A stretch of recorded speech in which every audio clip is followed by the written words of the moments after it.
Vous vous intéressez depuis plus de 15 ans aux problématiques d'énergie, de transport, en particulier concernant les voitures électriques. Et vous êtes justement venu ici nous parler de ces sujets dans une conférence intitulée Transition énergétique, la fake news du siècle, un titre qui ne laisse personne indifférent, je pense. Merci encore à vous d'être venus. Je vous laisse la parole et bonne conférence à tous et à tous.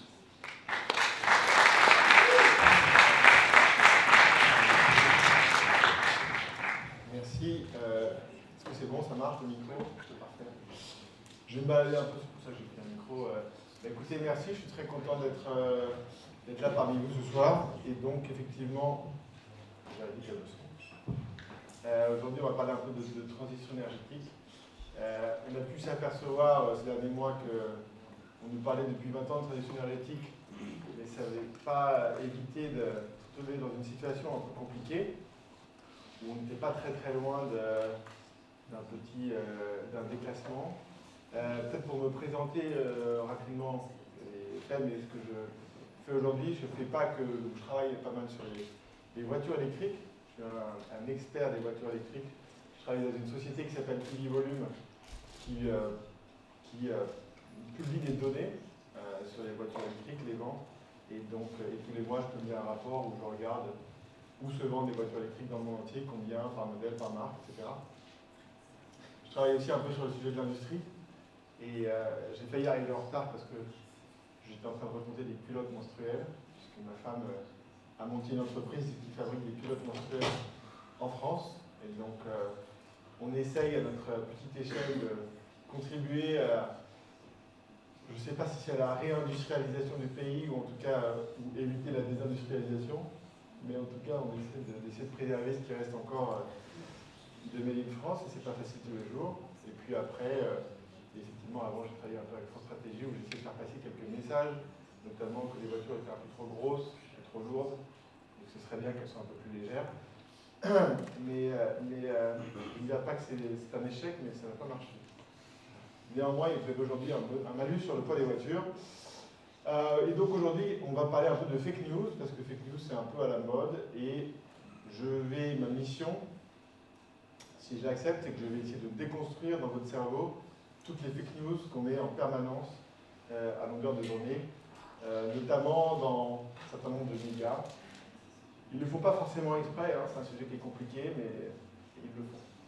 Alors, pour commencer sur la première fake news, on va parler un petit peu de... je ne sais pas si on ne peut pas éteindre les lumières juste devant, là, pour, ce sera peut-être mieux pour le... Comme ça ? Ah oui, tableau. Non. Et général, ça fait quoi? C'est bien ça. C'est bien comme ça ou ça casse la vidéo là? Alors, donc on prend un peu de recul, on regarde ce qui se passe depuis 2000 ans. 2000 ans, c'est pas beaucoup de recul, hein, parce que l'humanité c'est quelques dizaines de milliers d'années. On voit que le régime de croisière, c'est la stabilité. C'est la stabilité assez bas d'ailleurs. Et qu'il se passe quelque chose en 1870. Et qu'après, on est plutôt sur quelque chose qu'on appelle une courbe exponentielle. Et comme je suis dans une école d'ingénieur, normalement, vous savez à peu près ce que c'est. C'est-à-dire que c'est quelque chose qui double à intervalles de temps réguliers. Donc, en 20 ans, ici, ça double de 72 à 94. Après, ça double de 94 à 2014. Et il y a des gens qui pensent que ça va doubler encore dans les 20 prochaines années. Donc on passerait de 80 000 milliards de dollars à 160 000 milliards de dollars. Est-ce que vous savez ce qui s'est passé là en 1870? En fait, je vais quand même vous poser des questions pendant que je parle. Ça va être plus sympa. J'aime pas trop parler, hein, donc je vais essayer d'aller rapidement, mais je vais quand même poser des questions de temps en temps. Qu'est-ce qui s'est passé à votre avis à ce moment-là? Personne n'a la réponse? Ah, il y en a quand même qui ont regardé les conférences de Jean-Marc Moscovici, non? Allez-y. C'est le début de l'industrialisation? Début de l'industrialisation, oui, en partie. C'est vrai que l'industrialisation, la première révolution industrielle, c'est le début du 19e siècle. Ça commence notamment au Royaume-Uni avec du charbon. Mais, ouais. Alors, il se trouve que c'est le début du pétrole, parce que le pétrole, on le trouve la première fois en 1859, mais c'est pas ça qui fait que ça décolle. Ouais. C'est la création de la machine à vapeur? Ah, une machine à vapeur, on commence à chauffer, parce qu'effectivement, la machine à vapeur qui va fonctionner avec du charbon, elle va permettre de faire ce qu'on appelle la première mondialisation, et en fait de transporter les choses, soit sur des trains, soit sur des bateaux. Et c'est ça qui fait que ça décolle en 70. Et donc c'est... alors le pétrole va quand même servir, mais à l'époque le pétrole il servait pour, comme produit, comme lubrifiant dans les machines à vapeur. Il n'était pas directement utilisé comme carburant. Bon, moi personnellement je ne suis pas sûr qu'on va passer à 160 000 milliards de dollars en 2034, mais on pourra toujours s'en reparler à l'occasion. Pour un peu de recul, on regarde ce qui se passe. La courbe que je vous ai montrée là sur le PIB, c'est la petite courbe en bleu, pointillée. Et donc derrière, j'ai mis l'énergie. Qu'est-ce qu'il faut savoir sur l'énergie? Donc, première révolution industrielle, ça commence au 19e siècle, début par du charbon. Et puis après, on a du pétrole. Et les 30 glorieuses, vous les avez sous les yeux. Voilà, c'est juste beaucoup de pétrole. Avec des taux de croissance de 7 ou 8% par an, c'est énorme. Et puis après, on va rajouter du gaz, on avait déjà l'hydraulique, on rajoute un petit peu de nucléaire, on rajoute un peu de renouvelable. Et surtout, on voit aussi que, je vous ai dit, le charbon, c'est l'énergie de la première révolution industrielle, le pétrole, c'est les 30 glorieuses, et là, depuis 20 ans, l'énergie des dernières vingtaine d'années, c'est le charbon, ici, puisque là, vous avez la Chine qui rejoint l'OMC, et donc vous avez d'un coup pas mal d'usines qui passent des pays riches ou développés, entre guillemets, dans ces pays-là. Alors, technique du siècle, transition énergétique, parce que vous voyez qu'en fait, c'est qu'un empilement énergétique. Toutes les énergies, il n'y en a aucune d'entre elles, en fait, finalement, qui a baissé depuis 200 ans. La seule qui baisse, c'est ça. La seule transition énergétique qu'on ait faite depuis 20 ans, en fait, c'est qu'on a fait diminuer la part du nucléaire. Donc on a remplacé de l'énergie nucléaire décarbonée par de l'énergie renouvelable intermittente décarbonée. Voilà à quoi ça se résume à peu près. Et on peut le voir un peu de cette manière-là aussi, finalement. Là, vous avez la part énergie fossile. L'énergie fossile, donc c'est pétrole, gaz, charbon. Et puis au-dessus, vous avez le nucléaire et le renouvelable. Et vous voyez que c'est quand même très très lent. C'est vrai qu'on parle beaucoup de nucléaire et de renouvelable en France, alors c'est vrai qu'on en a beaucoup.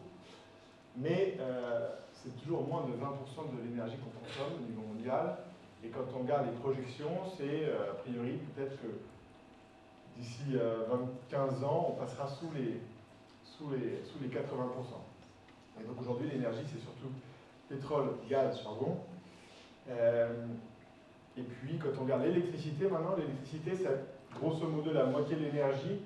Mais là, il ne se passe pas non plus grand-chose dans l'électricité. Vous savez, on dit toujours, par exemple, quand on va développer la voiture électrique, de toute façon, la voiture électrique, oui, on sait que c'est pas super parce qu'on produit beaucoup d'électricité avec du charbon, mais on est en train de remplacer ça avec du renouvelable et donc avec du solaire, donc ça va être génial. Quand on regarde les chiffres, c'est pas encore génial, quoi, parce que on voit que quand même depuis 85, donc là on est presque à 40 ans, ça n'a pas beaucoup bougé. Donc on est quand même toujours sur principalement l'énergie fossile et on retrouve le fait qu'en fait on a remplacé de l'énergie décarbonée par une autre énergie décarbonée. Donc on a quelques marges encore de progression sur la transition électrique. On parle d'ailleurs beaucoup de transition électrique. En fait, transition énergétique, quand on parle que de nucléaire et de renouvelable, ça ne marche pas. Parce que derrière, il y a quand même la moitié de l'énergie, c'est du pétrole et du gaz. Et que ça, peu de gens en parlent, malheureusement. Alors, il y a quand même un truc, on n'est pas mauvais. J'ai quand même des bonnes nouvelles. C'est sur le gaz de schiste. Parce que sur le gaz de schiste, je ne sais pas si vous le savez, c'est interdit en France. Hein. Il y a beaucoup de choses en fait, qui sont interdites en France et qu'on peut acheter chez les autres. Une sorte de poids, de mesure, une spécificité un peu française. Donc là, le gaz de schiste, c'est un très bel exemple, parce qu'on est carrément champion du monde. On a été champion du monde des importations, on a été très très bon en 2022. Alors, nous, c'est le chiffre en jaune, là. Vous voyez, petite courbe en jaune.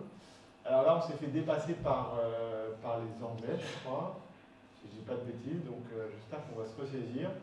Mais on a quand même été vraiment, on a bien dominé l'an dernier, on a acheté beaucoup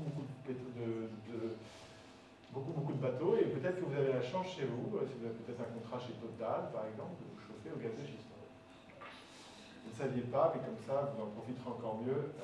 Le chauffage, c'est un peu fini, hein, on va attendre l'hiver prochain. Et donc, France, une jolie contradiction sur le gaz de schiste. Et donc, je vous ai parlé de gaz et aussi de charbon.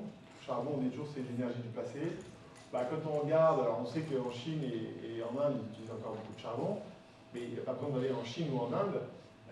Par exemple, aujourd'hui, d'ailleurs, si vous étiez, même ici, vous avez la chance à Palaiso, vous savez, si vous allez respirer, bon, il faut avoir l'odorat un peu fin, mais on a un nuage de particules qui vient d'Allemagne qui est en ce moment en train de passer sur nous. C'est un peu un concours de circonstances, c'est pas de bol, parce qu'ils ont fermé leurs 3 dernières centrales nucléaires samedi dernier. Et j'ai regardé les chiffres, ils n'ont pas produit plus d'électricité au charbon à la limite. Ce qui a changé, c'est que le vent a tourné. En ce moment, j'ai mis des belles cartes, vous les regardez sur Twitter ou les réseaux sociaux. Mais donc, il y a encore quand même pas mal de charbon, en Allemagne, il y en a pas mal, en Pologne, et puis en Europe de l'Est, Turquie, Maroc, tous ces pays-là. Donc le charbon, énergie du passé, pas exactement encore. Et pourquoi? Parce que, en fait, quand on regarde les 3 usines du monde, qui sont les États-Unis, la Chine et l'Allemagne, et désolé, mais la France, avec moins de 10% d'industrie dans son PIB, c'est plus exactement une usine du monde, eh bien, vous avez quand même une part importante du charbon, parce que le charbon, ça coûte pas cher, et qu'on ne paye pas toutes les externalités, qui sont consommation d'eau, les particules, les oxydes d'azote, les oxydes de soufre, et tout un ensemble de choses sympathiques.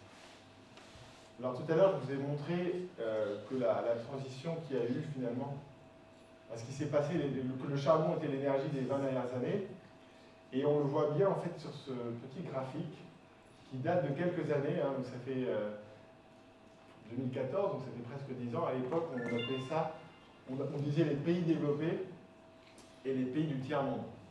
On a un peu changé, maintenant c'est les pays en voie de développement, bref. C'est pas très important. Ce qui est important, c'est ça. C'est ce que vous voyez ici. En fait, c'est à partir de 2000, vous avez 20% de toutes les usines dans le monde qui partent des pays développés, de l'OCDE, et qui partent dans les pays du tiers-monde, notamment, particulièrement en Chine. Donc ça, c'est concrètement, il n'y a pas eu de transition énergétique à proprement parler, mais par contre, il y a vraiment eu une transition géographique. Ou alors une délocalisation énergétique. Et si vous êtes peut-être au courant, mais il y a quelque chose qu'on sait bien faire en France, c'est faire baisser nos émissions de CO2.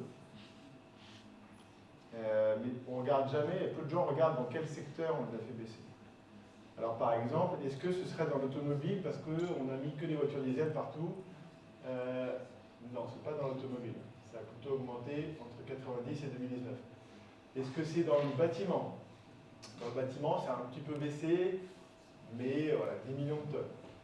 Est-ce que c'est dans l'agriculture? Pas vraiment. Industrie de l'énergie. Alors l'industrie de l'énergie, ça a quand même pas mal baissé. Et c'est parce que notamment, on va utiliser moins de charbon pour faire de l'électricité, sauf l'hiver dernier. On va utiliser moins de fuel aussi, on a des centrales à fuel, on les a fermées. Mais là où ça va vraiment baisser, c'est là.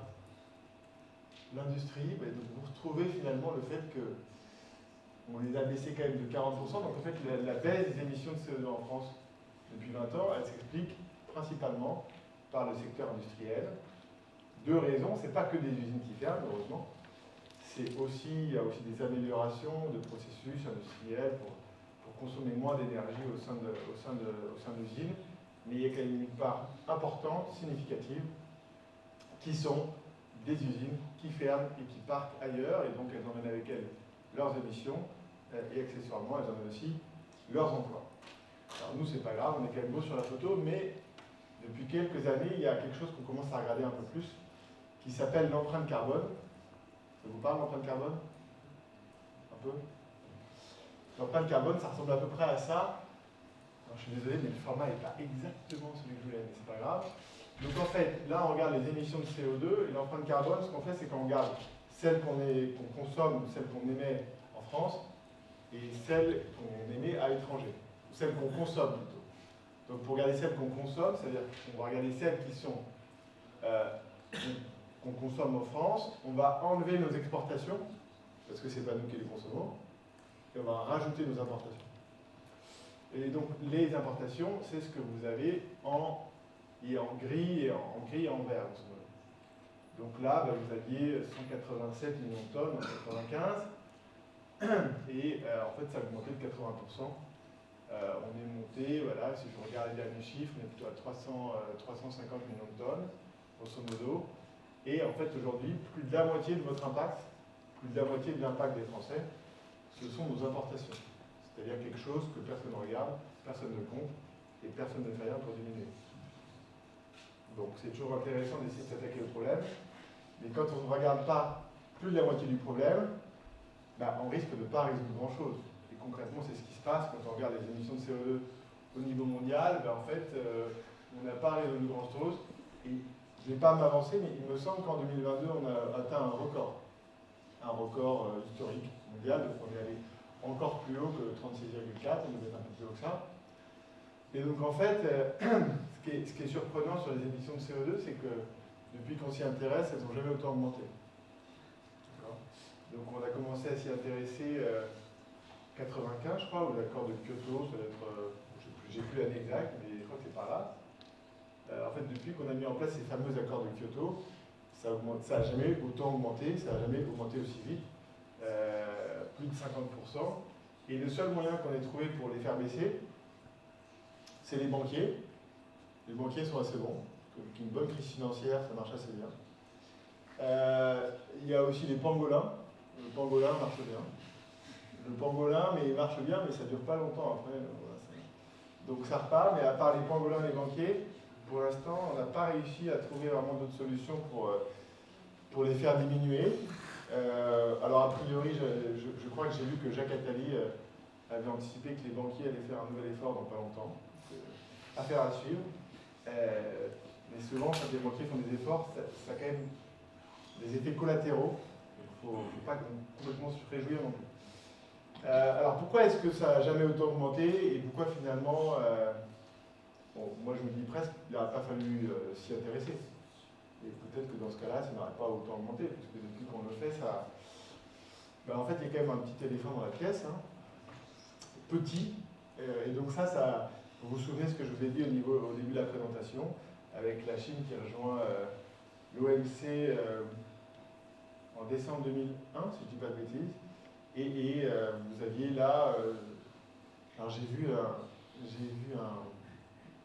une citation, c'était Pascal Lamy, je crois, qui était le SQP de l'Organisation mondiale du commerce à l'époque, et qui a dit, vous allez voir, ça va être génial, ils vont s'occuper de tous les trucs, basse technologie, etc. Sachant que les Chinois maintenant ont fait leur propre fusée pour aller mettre des satellites un peu partout et qu'on va leur acheter toutes les voitures électriques. On n'est pas exactement encore sur que les basses technologies. Et vous voyez une petite cassure ici, hein, assez simple. Nous, effectivement, on fait des efforts. Alors, pour la petite histoire, le pays qui a le plus baissé les émissions de CO2, c'est le pays de Donald Trump. Non, Donald Trump, qu'on avait accusé parce qu'il n'allait pas faire... C'est celui qui a fait le plus pour le climat. Puisqu'en fait, il a remplacé... alors, c'est pas lui qui a commencé, ça a été commencé avant lui, mais aux États-Unis, ils ont remplacé du charbon par du gaz naturel dans la production d'électricité avec le gaz de schiste, et donc ça a fait beaucoup baisser leurs émissions de CO2. Et vous voyez que l'Inde arrive assez rapidement. Le pic pétrolier, ça c'est une autre fake news encore. Vous avez tous entendu parler du pic pétrolier. C'est la fameuse histoire, vous savez, on dit il y a 40 ans, on nous disait qu'il restait 40 ans de pétrole, et aujourd'hui il reste toujours 40 ans de pétrole, et donc on commence à peut vraiment savoir où on en est. Le pic pétrolier, qu'est-ce que c'est concrètement? En fait, c'est le fait qu'on a commencé par aller chercher du pétrole là où c'était facile, et que ça ne coûtait pas trop cher d'aller le chercher. Alors je rappelle que le pétrole c'est bio, d'accord, et c'est gratuit, donc c'est comme les énergies renouvelables. Donc c'est comme le solaire, c'est comme le vent, c'est bio et gratuit, il faut aller le chercher. Donc, le panneau solaire, il faut mettre un panneau pour capter les rayons, etc. Une éolienne, il faut mettre quelque chose. Bon, le pétrole, il faut payer des gens pour faire des trous, pour aller chercher quelque chose, etc. Donc là, le pétrole, le pic pétrolier, c'est quoi? C'est une rencontre entre des gens qui consomment de plus en plus de pétrole et le coût de l'extraction qui augmente. Et grosso modo, on dit souvent que quand le pétrole dépasse les $120 du baril, on va dire entre 100 et 120 $, ben les gens, ça devient trop cher, et donc les gens les plus pauvres sur la planète ne peuvent plus se le payer. Donc le prix rebaisse. Donc vous avez une sorte de plafond à 120, entre 120 et 150 $. Et donc grosso modo, ça veut dire quoi? Ça veut dire qu'on va aller chercher tout le pétrole qui est sous nos pieds et qu'on peut sortir pour 150 $. Le reste, a priori, il va rester sous nos pieds. Alors je vais quand même revenir sur cette histoire de 40 ans. 40 ans de pétrole comme quand il y avait 40 ans. En fait, c'est lié à une façon de compter les choses. Vous êtes en école d'ingénieur. Il y a une célèbre citation de Churchill. Vous connaissez peut-être sur les statistiques, non? Je ne crois les statistiques que si je les ai falsifiées moi-même. C'est important. C'est important, c'est un peu le garbage in, garbage out. Pourquoi? Parce qu'en fait, quand on regarde les réserves de pétrole, on regarde ces courbes qui sont ici, qui sont une façon de compter en fait le pétrole qui est très conservative, qui a été mis en place, on appelle ça des réserves financières ou politiques, qui ont été mis en place au départ et qui sont utilisées et communiquées par les entreprises de données financiers. Et je vais vous donner un exemple de ces réserves politiques. Et notamment cette augmentation, par exemple, que vous voyez ici. Cette augmentation, c'est quoi? C'est Nicolas, je crois que c'est Nicolas Maduro. Non, c'est pas ça. C'était son précédent. Hugo Chavez, donc au Venezuela, qui, à la fin des années 2000, avait envie d'avoir les plus grosses réserves de pétrole. Et donc il a demandé à ses équipes, écoutez, dites-moi quelles sont les réserves de pétrole de l'Arabie Saoudite. Alors, il faut savoir que les réserves de pétrole de l'Arabie Saoudite, c'est pas un truc qui est complètement transparent non plus. Hein. Mais donc on lui a donné le chiffre, on a dit voilà, les réserves de pétrole, c'est 260 milliards de barils de pétrole. Et donc le lendemain, il a fait très bien, moi je mets 270. Et donc quand on a dit ça, les gens ont dit alors c'est un peu gros quand même, on sait qu'il a fait exactement exprès de rajouter un peu plus. Et puis on a dit ça pendant un jour, quelques jours, puis après il y a eu une autre actualité, on n'en a plus parlé, et le Venezuela a les plus grandes réserves de pétrole au monde, avec 270 milliards de barils de pétrole. Donc c'est pour ça que parfois ça augmente, de manière un peu étrange.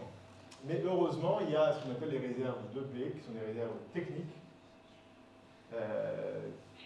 prouvées plus probables. Et donc ces réserves, en fait, c'est ce que vous voyez en vert. Et vous voyez que sur ce trait vert, il y a marqué quelque chose qui est backdated. Qu'est-ce que ça veut dire backdated? En fait, ça veut dire que les réserves de pétrole 1P, celles-ci, en gros, quand vous allez découvrir un puits de pétrole, au lieu de faire une méthode probabiliste et de donner la valeur où vous avez 50% de chance d'en avoir plus, 50% de chance d'en avoir moins, eh bien, vous allez donner une valeur qui est plutôt 10% du puits, où vous avez 90% de chance d'en avoir plus et 10% de chance d'en avoir moins. Et au fur et à mesure que vous allez augmenter ces chiffres, vous allez les ajouter au fur et à mesure du temps. Mais pas à l'année de la découverte, à l'année où vous trichez, où vous falsifiez les statistiques. Et donc backdated, c'est on arrête de falsifier et on remet la valeur totale du puits au moment où on l'a découvert. Et donc ça donne cette courbe-là. Et par exemple, si je me mets en quelque chose comme 86, je me retrouve ici, 85, avec à peu près 60 années de réserve. Ici, j'ai 30 ans plus tard. Voilà, 2015, je suis à peu près à 30 ans. Voilà, en 30 ans, je suis passé de 60 à 30. Ce qui, a priori, semble à peu près logique. Est-ce que ça veut dire que dans 30 ans, il n'y en aura plus? Pas exactement ça, mais ça veut dire qu'on va tout avoir des contraintes dans les années qui viennent. Il va falloir faire attention. Quand on parle, en fait, c'est des nombres d'années de consommation. La consommation, elle a une tendance aussi à augmenter. Donc maintenant, si on prend un petit peu de recul sur le pétrole et sur le puits pétrolier, il est probable que ce soit derrière nous. Donc il est probable que l'humanité n'extraira plus jamais autant de pétrole qu'en 2018. Je vais dire probable, je vais dire plus que probable. Et donc on est dans ce monde-là, voilà, où en 2018, vous voyez que sur le pétrole conventionnel, on avait déjà eu un plateau à partir de 2005, on n'augmentait plus. Et ce qui a fait l'augmentation du pétrole ensuite, c'est le Canada et les États-Unis, notamment avec le gaz de schiste aux États-Unis et les sables bitumineux au Canada. Et quand on veut voir ça d'une manière un peu différente, eh bien, on peut voir que si on regarde depuis, entre 2005 et 2018, on regarde tous les pays producteurs de pétrole. On regarde comment a varié leur production, on regarde si elle a baissé ou on regarde si elle a augmenté, et on met de gauche à droite les pays, avec à gauche le pays dont la production a le plus baissé, et à droite le pays dont la production a le plus augmenté. D'accord? Donc là, le Mexique, c'est là où ça a le plus baissé. Bon, autres, c'est plusieurs pays, après le Norvège, le New Zealand, machin. Et en fait, vous voyez que donc, si on prend tous les pays sauf deux, en fait, les hausses compensent les baisses. Et ce qui fait le solde positif, c'est simplement ces deux pays-là, qui sont l'Irak et les États-Unis. Et vous retrouvez le Canada, hein. J'ai parlé du Canada aussi, avec une augmentation importante. Donc finalement, on va voir ce qui se passe un peu en Irak et aux États-Unis. Donc en Irak, moi j'étais avec vous, hein, enfin je n'étais pas en Irak avec vous, mais j'étais à Boston. Vous vous souvenez peut-être en 2002-2003 des manifestations qu'il y a eu contre la guerre en Irak. Quand on était français, on se faisait un peu insulter, dans les bars notamment, même ou en manifestation, on passait dans la rue et les Américains qui nous regardaient comme ça, c'était assez étrange. Pas parce qu'on était français, hein, c'était tous les étudiants. Mais donc, parce qu'on nous avait dit qu'on allait trouver des armes de destruction massive en Irak et que c'était une bonne raison d'y aller pour foutre le bordel. Alors on a foutu le bordel. On n'a pas trouvé les armes de destruction massive. Par contre, on a trouvé a priori du pétrole. Donc, c'est toujours ça le prix. Hein. Et donc, alors même si on a trouvé du pétrole, néanmoins, on se rend compte qu'on ne va pas forcément aller beaucoup plus haut que ça. Donc, je ne suis pas sûr que ça se passe en Irak, les nouvelles réserves de pétrole. Et si on regarde ce qui se passe aux États-Unis, sur le pétrole de schiste, bah, on a eu un pic, voilà, 2019-2020. Après, avec le Covid, ça a pas mal baissé parce que les prix ont beaucoup chuté. Je vous rappelle que les prix ont été même plus bas. Ils sont allés à 20 $, mais quand vous regardez sur des prix constants, comme on voit l'inflation, c'est des prix qui étaient plus bas qu'en 1900, qu'avant les chocs pétroliers, donc de plus bas de 50 ans. Et les prix ont même chuté à moins 40 $, puisqu'à un moment donné, il y avait trop de pétrole dans un stock de stockage, et donc il fallait qu'ils s'en débarrassent, et donc ils vous donnaient le pétrole. Donc sur le gaz aux États-Unis, bon, ça ne m'a pas l'air franchement gagné non plus. Pas sûr, on va peut-être continuer à augmenter un peu, mais je crois que le département, l'EIA, donc c'est Energy, c'est quoi déjà? Bon, j'ai plus l'acronyme. Mais c'est pas grave, c'est une sorte de département d'État américain sur l'énergie. Il prévoyait que ça allait être multiplié par 3 d'ici 2025. Mais en 2023, un petit peu de marge, je pense. Alors il y a aussi sur le gaz, vous savez, le fameux gaz de schiste, dont nous sommes les champions à l'importation. Et ce gaz de schiste qu'on a choisi d'ailleurs pour remplacer le gaz de M. Poutine. On a arrêté les importations de M. Poutine. Alors, on ne les a pas vraiment arrêtées d'ailleurs, parce qu'on n'a pas de sanctions sur le gaz, c'est plutôt lui qui les a arrêtés. Et puis accessoirement, il y a deux tuyaux qui ont sauté dans la mer du Nord, parce qu'apparemment c'est un voilier de 15 mètres qui est passé à côté. Ils ont mis 1,5 tonne d'explosifs, je ne sais pas comment ça s'est passé. Mais il n'y a plus de tuyaux en tout cas. Bon, donc là, ça c'est le gaz américain, c'est le panier dans lequel on a mis tous nos œufs pour l'hiver prochain. Bon, sachant que ce panier-là, il n'y a pas que nous qui le voulons, il y a aussi les Chinois. Donc, je ne sais pas ce que ça va donner. Moi, je suis allé voir le cabinet d'Espagnol Renaché pour parler de ça, pour voir le dit, quand vous avez décidé de vous passer du gaz russe, vous avez regardé s'il y a une alternative. Non? Ok. Donc, il est probable que si on ait ce pic énergétique, ce pic de pétrole, on risque d'avoir ce petit souci. Alors, qui connaît Limits to Growth? Il est là plus longtemps, j'ai pas le temps de compter là. Donc quand on dit connaît, c'est vous avez entendu parler, qui a lu le rapport? Lu le rapport. Moi c'est quelque chose que j'ai fait en 2011. J'ai lu le rapport, ça m'a un peu chamboulé. C'est-à-dire c'est un petit peu comme ça que j'ai commencé à m'intéresser au sujet et à regarder ça de plus près parce que je me suis dit, au-delà du fait que c'était aussi fait par des gens du MIT, donc ça me rapprochait entre guillemets d'eux, mais pas tant que ça. Et puis j'ai pu en échanger d'ailleurs avec Denis Meadows là-dessus. Voilà, entre 2010 et 2030, on va avoir une contrainte, on ne sait pas exactement où ça va se passer, mais a priori, quand on aura une contrainte sur une des dimensions, c'est le premier, et c'est d'ailleurs le seul, à peu près un des seuls modèles économiques, où en fait ils considèrent que la planète est ronde.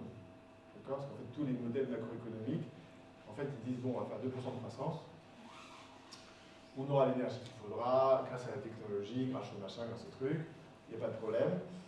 Donc ça, c'est le seul modèle économique qui dit, en fait, non, il y a des ressources, une fois qu'il n'y a plus de ressources, c'est compliqué.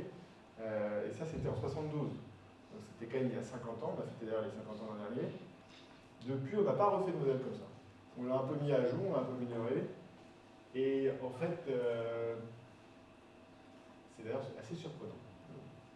C'est comme ça. Donc, mais vous allez me dire peut-être, oui, bon, il y a d'accord, il n'y a plus de pétrole, mais heureusement, il y a des énergies renouvelables. Donc on va pouvoir faire du 100% renouvelable. Alors ça tombe bien, parce que le 100% renouvelable, on sait faire. Et d'ailleurs, on a toujours fait du 100% renouvelable. C'est l'exception depuis 200 ans où on ne fait pas du 100% renouvelable, puisque depuis le Moyen-Âge, même avant, on était à 100% renouvelable. Hein. C'était du vent, c'était de l'hydraulique. Voilà, c'est comme ça que ça fonctionnait. Alors, on était un tout petit peu moins nombreux, on consommait un petit peu moins d'énergie, pardon. Et on voit que c'est possible. Si on regarde par exemple en Islande, 88% d'énergie renouvelable, Norvège, 67%. Alors il y a quand même quelques conditions pour que ça fonctionne. Il ne faut pas être trop nombreux. Islande et Norvège ne sont pas trop nombreux. Costa Rica, Brésil, ils sont plus nombreux, mais ils ont un grand pays, ils ont pas mal d'eau. Et il faut être un tout petit peu aussi gâté par la nature. Soit il faut être sur une faille, il faut avoir un peu de forêt, des lacs. On voit bien que ça marche bien l'hydraulique. Il faut savoir d'ailleurs que la France, peu de gens le savent, mais alors j'ai pas les derniers chiffres à jour. Hein. On n'est pas si loin que ça des Allemands sur les renouvelables. Je crois que nous, on a, si je dis pas de bêtises, on va avoir 14% de renouvelables aujourd'hui. Les vieux chiffres là. 2015, on a 14% de renouvelables et je crois que les Allemands ils sont à 18%. Donc ils ne sont pas beaucoup plus que nous.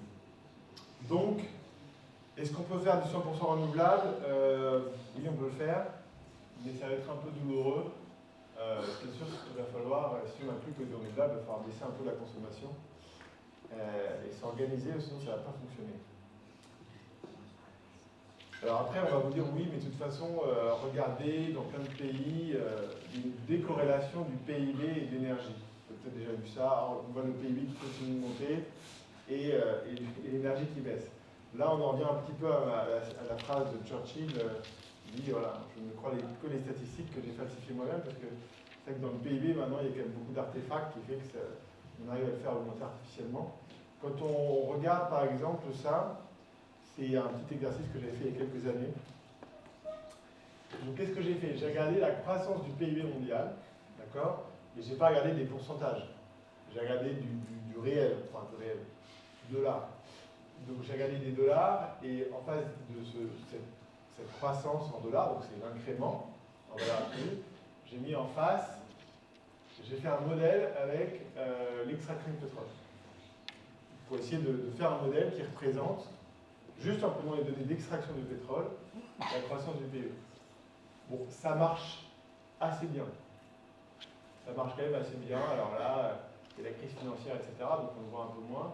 Mais on voit quand même que c'est assez imbriqué. Donc ça va être, quoi qu'on en dise, ça va être quand même pas aussi facile de faire de la croissance si on a moins d'énergie. Alors maintenant, quand on regarde un petit peu ce qui se passe, je ne sais pas si vous le savez, mais pour se déplacer, on a quand même besoin de pétrole. C'est ça le problème.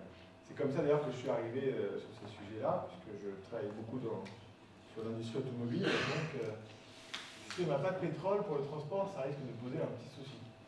Le pétrole, c'est 95% du transport.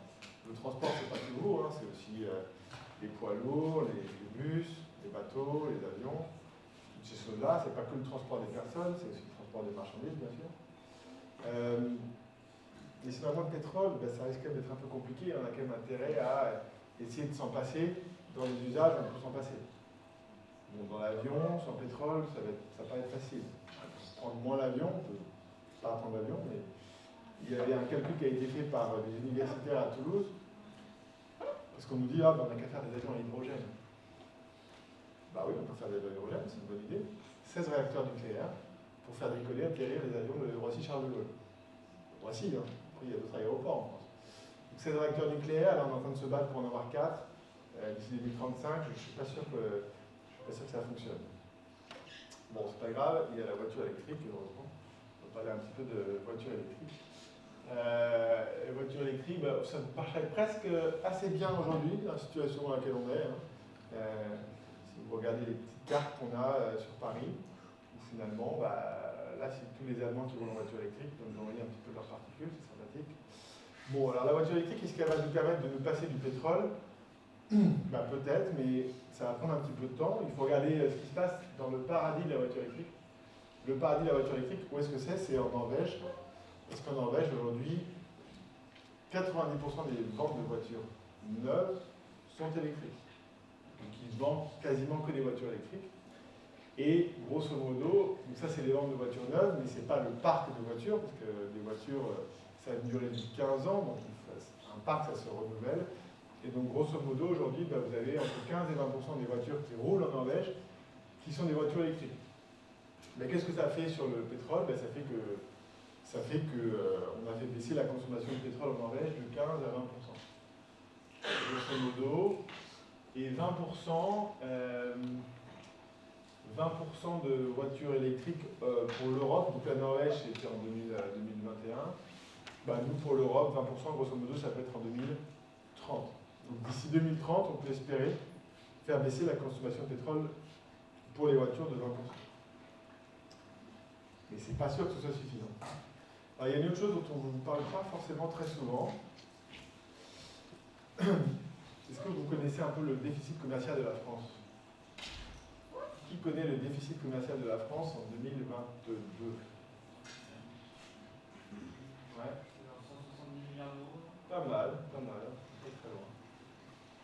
Après, il y a plusieurs chiffres parce que parfois ils mettent les données militaires, parfois ils les enlèvent. Ils n'aiment pas trop qu'on sache à qui ils vendent des armes. Je crois que moi j'avais 164 en tête, donc c'est le bon ordre de grandeur. Alors l'année précédente, on était déjà sur un record à la moitié. Voilà, donc ça c'est le déficit commercial de la France. Ça ne s'est pas toujours aussi mal passé que ça. Hein. Il y a une époque où on était presque à l'équilibre, c'était là, au début des années 2000. On vendait des voitures aux autres, 15 milliards d'euros d'excédent. Bon, sur l'énergie, on n'a pas de pétrole, ça fait longtemps qu'on n'en a pas, donc ça ne change pas vraiment. Pas de pétrole et pas de gaz, en tout cas si on en avait, on s'est interdit d'aller le chercher. Donc là on était plus ou moins à l'équilibre, on était exportateur sur l'agriculture. Bon là vous voyez l'augmentation du coût du pétrole avec la Chine qui est dans l'OMC. En gros là vous voyez c'est beaucoup le cours du pétrole. Hein. Par exemple François Hollande il est arrivé en 2012. Il s'est dit, regardez, c'est génial, je suis très bon, j'ai fait baisser le déficit commercial. Bah, en fait, si je regarde, j'enlève le pétrole, c'est pas exactement le même bilan. Quoi, hein. Mais effectivement, sur le pétrole, alors, je ne suis pas sûr qu'il y soit pour grand-chose, mais les prix du pétrole ont commencé à baisser à ce moment-là, et donc c'est un petit peu allégé la balance commerciale. Bon, il y a quand même deux mauvaises nouvelles, c'est que là, le déficit sur l'industrie manufacturière, au total, y compris automobile, ça ne va pas dans le bon sens, et là, effectivement, quand le prix de l'énergie explose, ça ne va pas non plus ça va pas non plus dans le bon sens. Donc, comment est-ce qu'on fait demain? Aujourd'hui, quand vous achetez une voiture électrique, qu'est-ce qui se passe? La voiture, elle est achetée, elle est fabriquée ailleurs. 80% des voitures électriques vendues en France sont fabriquées en dehors de France, comme d'ailleurs les autres voitures. Donc, en fait, si on remplace des voitures normales par des voitures électriques, ça ne va pas changer. Et le pétrole, si on remplace le pétrole par des batteries, aujourd'hui elles sont fabriquées en Chine, ça ne va pas changer non plus. Aujourd'hui, moi c'est ce que j'avais écrit dans un rapport avec France Stratégie, si on remplace des voitures importés avec du pétrole importé par des voitures électriques importées et des batteries importées, ça ne changera strictement rien au problème. Et donc, il serait peut-être pertinent, ces voitures électriques, par exemple, de les fabriquer en France. Alors, à une époque, en France, on avait l'électricité, bon marché, abondante, décarbonée. On en a un petit peu moins en ce moment. Mais juste un truc intéressant sur l'industrie automobile, c'est que depuis 20 ans, on a fait exactement l'inverse de ce qu'il fallait faire. Dans la décennie 2000, on a fermé 11 usines d'assemblage en Europe de l'Ouest, donc dans les pays rouges, là. Pays rouges parce que ça coûte cher, il faut payer les gens, dans les vacances, la sécu, la retraite, machin. Donc on va là plutôt où ça coûte moins cher. Et, sauf que bon, les gens coûtent moins cher, mais l'électricité est un peu plus carbonée, un peu plus de charbon. Et donc on a fermé 11 usines ici en Europe de l'Ouest, on en a ouvert 10 en Europe de l'Est. Ça tombe bien, ça correspond, vous savez, au moment là où on passe dans le rouge. Et comme nous, là c'est sur l'automobile, en gros c'est quand on est allé ouvrir une usine de 208 à Bratislava. Alors ne le dites pas à Bruno Le Maire parce qu'il s'affichait fièrement au long de sa 208 électrique sur les réseaux sociaux, mais apparemment il ne sait pas qu'elle n'est pas fabriquée en France. Il ne faut pas lui dire, je ne voudrais pas qu'il soit déçu. Alors, et donc on a vraiment fait exactement l'inverse. Aujourd'hui, ce serait quand même assez pertinent de la produire chez nous. Il y a quand même un truc étrange, par exemple, c'est que si jamais vous voulez vous acheter une voiture électrique, bon, normalement, vous n'avez pas trop besoin de voiture, quoique, qui est une voiture? Qui est une voiture électrique? Ah, voiture électrique. Et qu'est-ce que vous avez quoi comme voiture électrique? J'ai les deux Smart, les Fortran et les Fortran. Ah, les deux Smart électriques? Ouais. Ok. Pratique.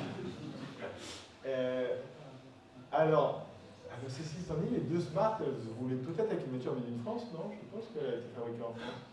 Là, ils sont en train de fermer l'usine pour la mettre en Chine, mais là, je pense que vous voulez encore. Vous l'avez acheté neuf ou d'occasion? On vous a donné de l'argent, alors. 6 000 euros, 4 000 euros? Bon, c'est pas vous. Bon, bref. Sachez qu'aujourd'hui, quand vous achetez une voiture électrique, on vous donne 6 000 euros. Qu'elle soit fabriquée, 6 000 euros dans la limite de 27% du prix d'achat, machin. Si elle est fabriquée en Chine, on vous donne 6 000 euros, et si elle est fabriquée en France, on vous donne aussi 6 000 euros. Et en fait, quand vous faites le calcul, et que vous dites qu'on a acheté en 2020, par exemple, 50 000 Renault Zoé, et Renault Zoé et Peugeot i208,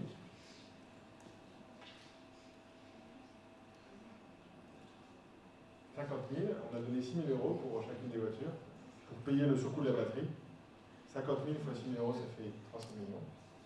300 millions d'euros qui sont partis en Chine. Est-ce que c'est très malin? C'est pas sûr.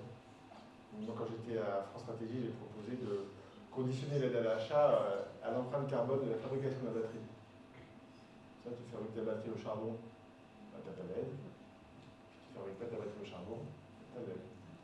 Et comme nous en France, il se trouve qu'on n'a pas beaucoup de charbon, eh bien c'est une façon déguisée d'avantager la France, parce qu'on n'a pas le droit d'avantager la France, vous savez, le traité de Rome. 1957, on n'a pas le droit de faire de discrimination en Europe entre les pays. Et la seule chose sur laquelle on peut discriminer pour l'Organisation mondiale du commerce, c'est sur les critères de l'environnement et des droits de l'homme. Donc l'environnement, j'avais fait une analyse avec France Stratégie, ça n'a pas été publié. Et puis 6 mois plus tard, Joe Biden a annoncé qu'il faisait la même chose. Alors lui, sans mettre de critères, il a juste dit, je fais ça sur le Made in USA, donc toutes les voitures fabriquées aux États-Unis donnent de l'argent, les autres, pas d'argent. Donc ça viole toutes les règles du commerce international. Mais comme c'est les États-Unis qui les décident, c'est pas grave. Et donc voilà, 300 millions d'euros, bah c'est un peu dommage parce qu'en fait, quand vous fabriquez une voiture, vous émettez autant la fabrication de la batterie consomme autant d'énergie, elle émet autant de CO2 que la fabrication de la voiture elle-même. Donc par exemple, si vous fabriquez cette voiture en Allemagne et que vous la chargez un peu au charbon, en fait elle n'est pas franchement meilleure que la voiture thermique. Et comme le mix électrique de l'Allemagne est assez proche d'un mix électrique mondial, en on se dit que bon, la voiture électrique c'est sympa, mais c'est peut-être pas ça qui va sauver la planète. Pas sûr. Alors non seulement ça va pas sauver la planète, mais ça pose un autre petit souci. C'est que finalement, et d'ailleurs je me suis trompé dans mon truc, c'est qu'aujourd'hui on dépend à effectivement 30-40% de ce cartel qui s'appelle l'OPEP, qui fait un peu la pluie et le beau temps, qui vient par exemple de baisser la production de pétrole de 20 millions de barils, qui fait que les prix ont réaugmenté à nouveau. Mais demain, c'est pas 30%, c'est pas 30% le PEP, et c'est pas non plus 40% la Chine, c'est 80% la Chine. C'est une erreur. Pourquoi? La Chine, qu'est-ce qu'ils font? Déjà, la Chine, ils ont quand même une géopolitique, ils ont à peu près acheté le reste du monde, à part les Occidentaux, ils ont acheté le Moyen-Orient, l'Afrique du Sud, et notamment ils ont accès aux réserves, métaux, agriculture. Et donc par exemple, là au Congo, vous voyez qu'ils possèdent déjà la moitié des mines de cobalt, et les mines de cuivre, pardon. Et les mines de cuivre, c'est de là où est extrait le cobalt. Donc là, la plus grande mine au monde, Mutanda Mining, elle est déjà possédée par les Chinois. Une fois qu'ils ont extrait ce cobalt au Congo, soit dans des mines un peu propres, soit dans des mines un peu moins propres, un peu plus artisanales, donc vous voyez parfois circuler des images, eh bien ils l'envoient en Chine pour être raffinés. Alors on les met dans des batteries, et là en Chine c'est 80% du raffinage pour le cobalt, du cobalt dans les batteries qui est fait en Chine, qui contrôle totalement la chaîne de valeur pour la fabrication des batteries. Voilà, heureusement, quand vous baladez dans la rue, qui roule en voiture chinoise? Personne? C'est normal, il n'y en a pas. C'est facile. Enfin, si. En fait, il y en a pas. Il commence à y en avoir. Par exemple, si quelqu'un avait la chance de rouler en Tesla Model 3, c'est une voiture chinoise, fabriquée en Chine. Si quelqu'un roulait en Dacia Spring, c'est une voiture qui est fabriquée en Chine. En fait, dans la rue, il n'y a pas de voiture chinoise aujourd'hui. À part des voitures électriques, il n'y en a pas. Pourquoi? Parce que elles ne passent pas deux conditions. Elles passent pas. En fait, le marché automobile européen est le plus protectionniste au monde. Avec les Japonais. Parce qu'on met des barrières, qui ne sont pas des barrières tarifaires, mais qui sont des barrières réglementaires, pour pas que les Chinois vendent des voitures chez nous. Et donc on mettait une barrière, par exemple, sur la sécurité passive. La sécurité passive, c'est quand vous avez un crash. Vous savez, vous avez peut-être vu circuler, il y avait un crash d'un SUV chinois il y a quelques années qui a circulé, et le truc est un peu explosé. Donc ça ne donne pas très confiance de rouler en voiture chinoise. Ils ne passent même pas les réglementations. Et puis après, nous, on a des normes très fortes aussi sur la dépollution des voitures. Donc il y a un pot d'échappement, mais sur une voiture électrique, il n'y a plus de pot d'échappement.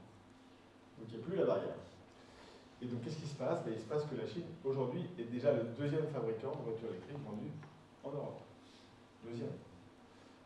La France, troisième. Alors la France, je vous rappelle les objectifs annoncés par Emmanuel Macron. 1 million de voitures électriques en 2025. Et, attendez, on était là, ouais, on a 100 combien? 125. 1 million en 2025, 2 millions en 2030. Bon. On va déjà se concentrer sur 2021-2022. Pas facile. Donc normalement, dans mon métier, on fait un peu des projections, pour pas dire des prévisions. Donc la France, logiquement, cette année, elle finit 5e. Il y a la Corée du Sud qui passe devant, ça c'est quand même toutes les Hyundai qu'il y a. Et puis la Belgique, je crois, passe devant aussi, là on est déjà 5e. Donc le 1 million et le 3 millions, je sais que je ne l'ai pas écouté hier soir, mais il paraît qu'il a reparlé d'industrialisation, enfin de réindustrialisation. Bon, je ne sais pas où ça va se faire, mais dans les voitures, je ne suis pas sûr. Parce qu'en fait, l'Europe aussi vient de découvrir cette histoire du cobalt. Parce que c'est un peu une religion, la voiture électrique en Europe. Donc, on se dit, on va faire du 100% électrique, ça va être génial. Bon, a priori, il y a des gens qui ont quand même réussi à la faire remonter. Vous savez, il faut mettre des métaux dans les batteries. Il faut mettre des métaux dans les batteries. Et est-ce qu'on a des métaux en Europe? Est-ce qu'on a du cobalt, par exemple? Non, on n'a pas beaucoup de cobalt. Donc là, par exemple, c'est la demande de cobalt qui vient du développement des voitures électriques en Europe. Et ça, c'est... Qu'est-ce qu'on a? Grosso modo, entre 5 et 10%. Donc on va pouvoir, grâce à nos mines de cobalt, je crois qu'il y en a quelques-unes dans les pays nordique, et grâce au recyclage des batteries, on va pouvoir couvrir entre 5 et 10% de notre demande. Il reste 90 à 95%. Donc ça, ils viennent de découvrir. Donc Madame von der Leyen a annoncé la formation elle veut faire des réserves stratégiques sur les métaux. C'est bien. Mais une fois qu'elle aura fait ses réserves, je ne sais pas comment elle va les raffiner, mais à mon avis, elle va les envoyer en Chine quand même. Ils vont peut-être découvrir un jour qu'il y a besoin d'électricité, hein. Mais pas à l'abri. Bon, en tout cas, ils se sont dit, on va faire un grand plan industriel. Et donc, en Europe, quand on fait un grand plan industriel, on appelle ça un Airbus. Airbus, c'est un truc qui a bien marché, qui n'était pas du tout un projet piloté par la Commission européenne, c'était un projet entre deux industriels, non, pas dire plus que deux d'ailleurs, mais en tout cas entre les Allemands et les Français, les Espagnols aussi, et les Anglais. Ça a bien marché, et donc on s'est dit on va faire un Airbus des batteries, et donc on va mettre plein d'usines de batteries, un peu partout. En France, je vous en donne quelques-unes. ACC, ça c'est Peugeot, enfin Stellantis. On a Envision, ça c'est des Chinois qui vont faire ça avec Renault.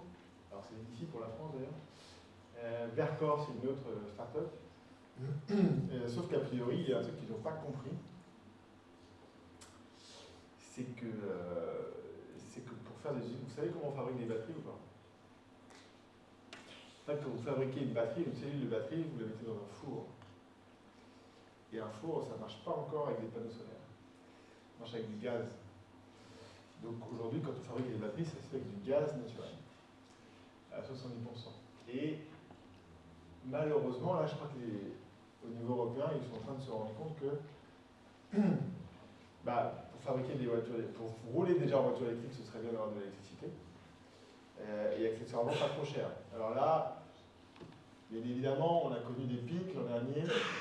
On espère, il est probable qu'on ne revienne pas à ces niveaux, même si franchement, je ne peux pas mettre ma main à couper. On est revenu à des prix plus raisonnables, mais on reste quand même à des prix 3 à 4 fois supérieurs. En gros, avant l'électricité, on l'a payé en France entre 30 et 50 euros du mégawattheure. Ça, c'est des prix de gros, c'est parce que vous payez vous. C'est ce que payent ceux qui achètent l'énergie, enfin, la molécule, l'électron, on va dire. Donc 30 à 50, on est passé à 177. Donc ça fait x4. Et sur le gaz naturel, on était entre 15 et 20, entre 15 et 25. Et on est à 42, donc on est à x3. Le problème, c'est surtout qu'en fait, si on compare par rapport aux États-Unis, on est à x7. Notre prix du gaz, il est 7 fois plus cher qu'aux États-Unis. Et le problème, c'est que pour faire de l'industrie, beaucoup de gaz. Les deux principales énergies dans l'industrie, c'est du gaz à 33%, et après c'est de l'électricité. Bon, je continue, et j'ai presque fini. Donc, la voiture électrique était vraiment la voiture du futur. C'est une question qu'on peut effectivement se poser, notamment quand on se déplace en ville. Moi, j'ai tendance à dire qu'en ville, en fait, il faut tout électrifier sauf les voitures. Donc, il faut électrifier les bus, les Uber, comme un scandale, ces Uber qui sont tous diesel d'ailleurs, les Uber, les taxis, les camionnettes, les camions poubelles, quand ils circulent. Donc, il faut tout électrifier, mais pas les voitures, parce que les voitures, elles vont être chassées des villes. Parce qu'en fait, l'usage où on peut se passer de la voiture, à pétrole ou sans pétrole, c'est dans les villes parce qu'il y a beaucoup d'alternatives et qu'on peut se déplacer avec ses pieds, c'est pas mal, avec un bus, un vélo, une trottinette, un monopode, un hexapode, un chapeau-pod. Bref, il n'y a pas de problème pour se déplacer en ville. Ici, c'est un peu différent. La voiture, je ne sais pas où est le transport en commun, est-ce qu'il y a des bus, c'est un peu plus dur. Hein. Donc en fait, quand il n'y a pas de transport en commun, la voiture, c'est un petit peu plus compliqué. En ville, on a bien compris que le vélo, ça peut fonctionner, pourvu d'avoir des pistes cyclables, pour pas partager ça avec les bus et les 34 tonnes. Et la question qu'on peut se poser, c'est un peu ça aussi, est-ce que finalement le débat n'est pas plutôt là? Et d'ailleurs, vous, comme vous êtes étudiant, généralement, je pense que vous faites un peu de covoiturage de temps en temps, pour aller peut-être sur Paris, ou pour aller à la gare, ou pour aller je sais pas où. Pour aller en vacances d'ailleurs aussi, parce que ça coûte moins cher. Juste un chiffre, en Ile-de-France, le taux d'occupation des voitures pour aller au travail, c'est 1,06 personnes par voiture. 1,06, donc des voitures, généralement, il y a entre 4 et 5 places. Et donc vous voyez qu'il y a des petites marges de manœuvre, notamment sur remplir ces voitures. sur le covoiturage, parce qu'en fait, même si depuis 20 ans, 30 ans, il y a beaucoup de transports en commun qui s'est développé, il y a beaucoup de vélos qui s'est développé, en fait, la triste réalité, c'est qu'on se déplace en voiture. Et comme j'ai mis à jour les chiffres aujourd'hui, non seulement on se déplace en voiture, mais on se déplace plus en voiture. Vous voyez ici le petit effet Covid. Alors, là, qu'est-ce que c'est? L'évolution des parts modales. Donc là, on regarde ce qu'on appelle des voyageurs kilomètres. Donc quand vous vous déplacez tout seul et que vous faites 20 km, ça compte 20 km. Si vous êtes deux, vous faites 20 km, ça compte 40 km. Et donc on voit que la voiture, quand même, c'est toujours 80% de nos déplacements. Et aujourd'hui, on est à 83%, donc on est au plus haut depuis 40 ans.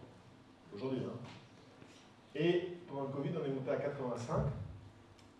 Alors ça, c'est un effet un peu... On a pris le moins de transport en commun, et on a pris moins de train. Et comme il y avait moins de gens qui prenaient la bagnole, il y a eu un peu d'effet rebond, etc. Bref, donc on utilise encore plus la voiture aujourd'hui qu'avant. Donc on a quand même un petit souci. Et je vous disais, les problèmes de la mobilité, c'est pas en ville. En périurbain, je ne sais pas si ici on est en périurbain, pas vraiment, non? Elle a combien de kilomètres la gare la plus proche? On y va en vélo ou on y va pas en vélo? 3-4 km? Ah, ça va, 3-4 km. 3-4 km, on peut y aller en vélo. Il y a 100 mètres de dénivelé. En vélo électrique. 100 mètres de dénivelé. Vélo électrique, c'est pas bien. Enfin, il y a dans un sens, ça se passe bien, et après, non, mais électrique, c'est bien. Donc un peu de dénivelé, mais il faut faire un petit peu de sport aussi, hein, pas que étudier.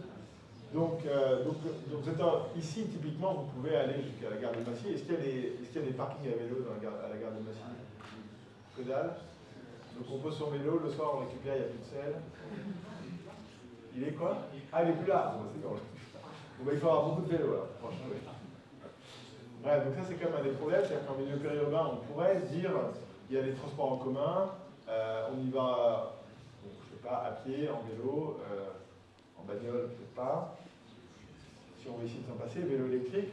Mais le problème, c'est que souvent, il n'y a pas de parking. Donc on n'a pas forcément envie, ça dépend où vous êtes, mais on n'a pas envie de laisser son deux roues et de pas forcément, et un deux roues c'est un vélo aussi, un scooter d'ailleurs, et de ne pas le retrouver. Et ça, le problème, c'est qu'en fait, quand vous dites à la SNCF, pourquoi vous ne construisez pas un parking de gare? Non, c'est pas moi, c'est la mairie. Vous allez voir la mairie. Non, c'est pas moi, c'est la SNCF. Et donc à la fin, vous n'avez pas de parking. Et donc vous prenez le bus quand il y en a, mais c'est moins drôle. Et le problème, néanmoins, c'est quand les gens, vous avez accès à cette gare, mais il y a beaucoup de gens qui n'ont pas accès à cette gare à 3 km. Et eux, ils sont coincés avec la voiture et ils n'ont pas le choix. Et donc c'est pour eux que c'est pour ces gens-là que la voiture électrique est pertinente. La voiture électrique, c'est la voiture pour les gilets jaunes. Parce que ça coûte pas cher. 100 € par mois à louer une voiture électrique. C'est des gens pour qui la facture de carburant, c'est souvent 120, 130, 150. Donc c'est moins cher que la facture de carburant. Ils peuvent la charger, ils ont une place de stationnement, etc. Et puis ils n'ont pas le choix. Et donc ces gens-là, il faudra qu'on leur fasse des petites voitures électriques. Et accessoirement, si on peut les fabriquer en France grâce à un petit bonus, 1 sur le poids des voitures qui sont légères, 2 sur le fait qu'elles sont fabriquées avec de l'électricité décarbonée, et bien en gros, si on arrive à fabriquer la Dacia Spring en France, on pourra donner un moyen d'accès à ces gens-là. Alors peut-être deux dernières choses intéressantes. Est-ce que, est-ce que vous savez quel est le moyen de transport le plus utilisé en France pour faire plus de 100 km?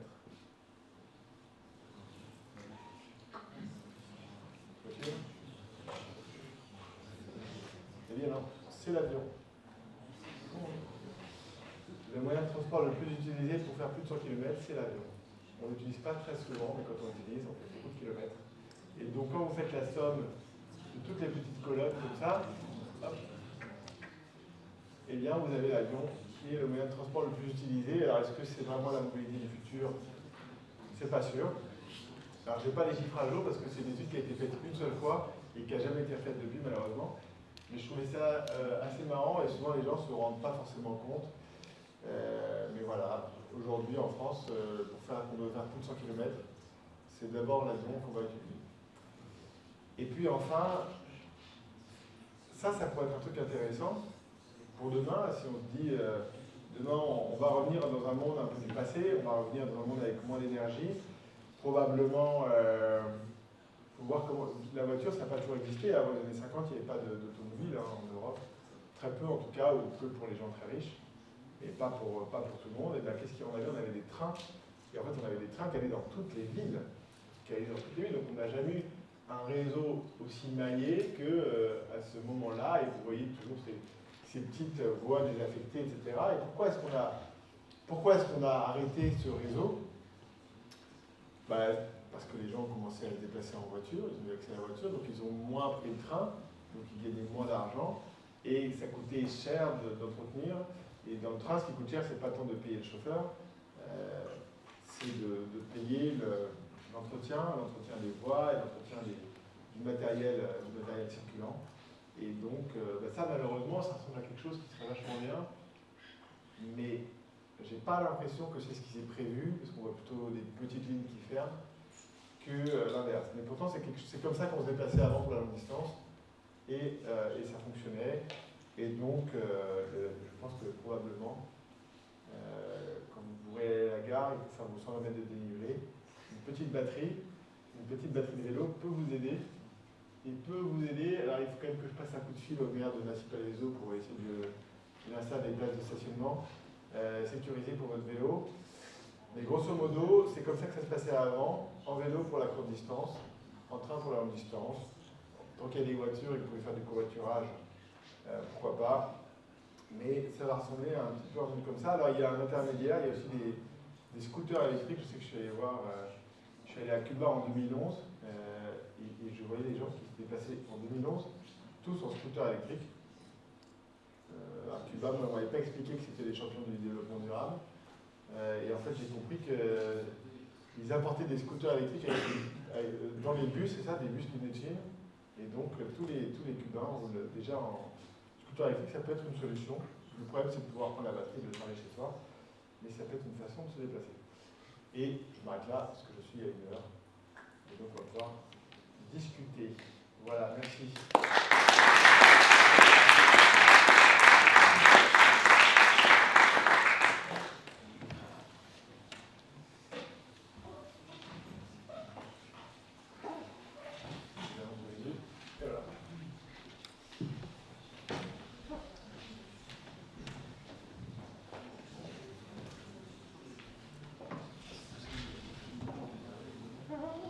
Eh bien, merci à vous pour votre exposé. Je pense que beaucoup de monde ici ont dû apprendre pas mal de choses qu'ils ne pensaient pas avant.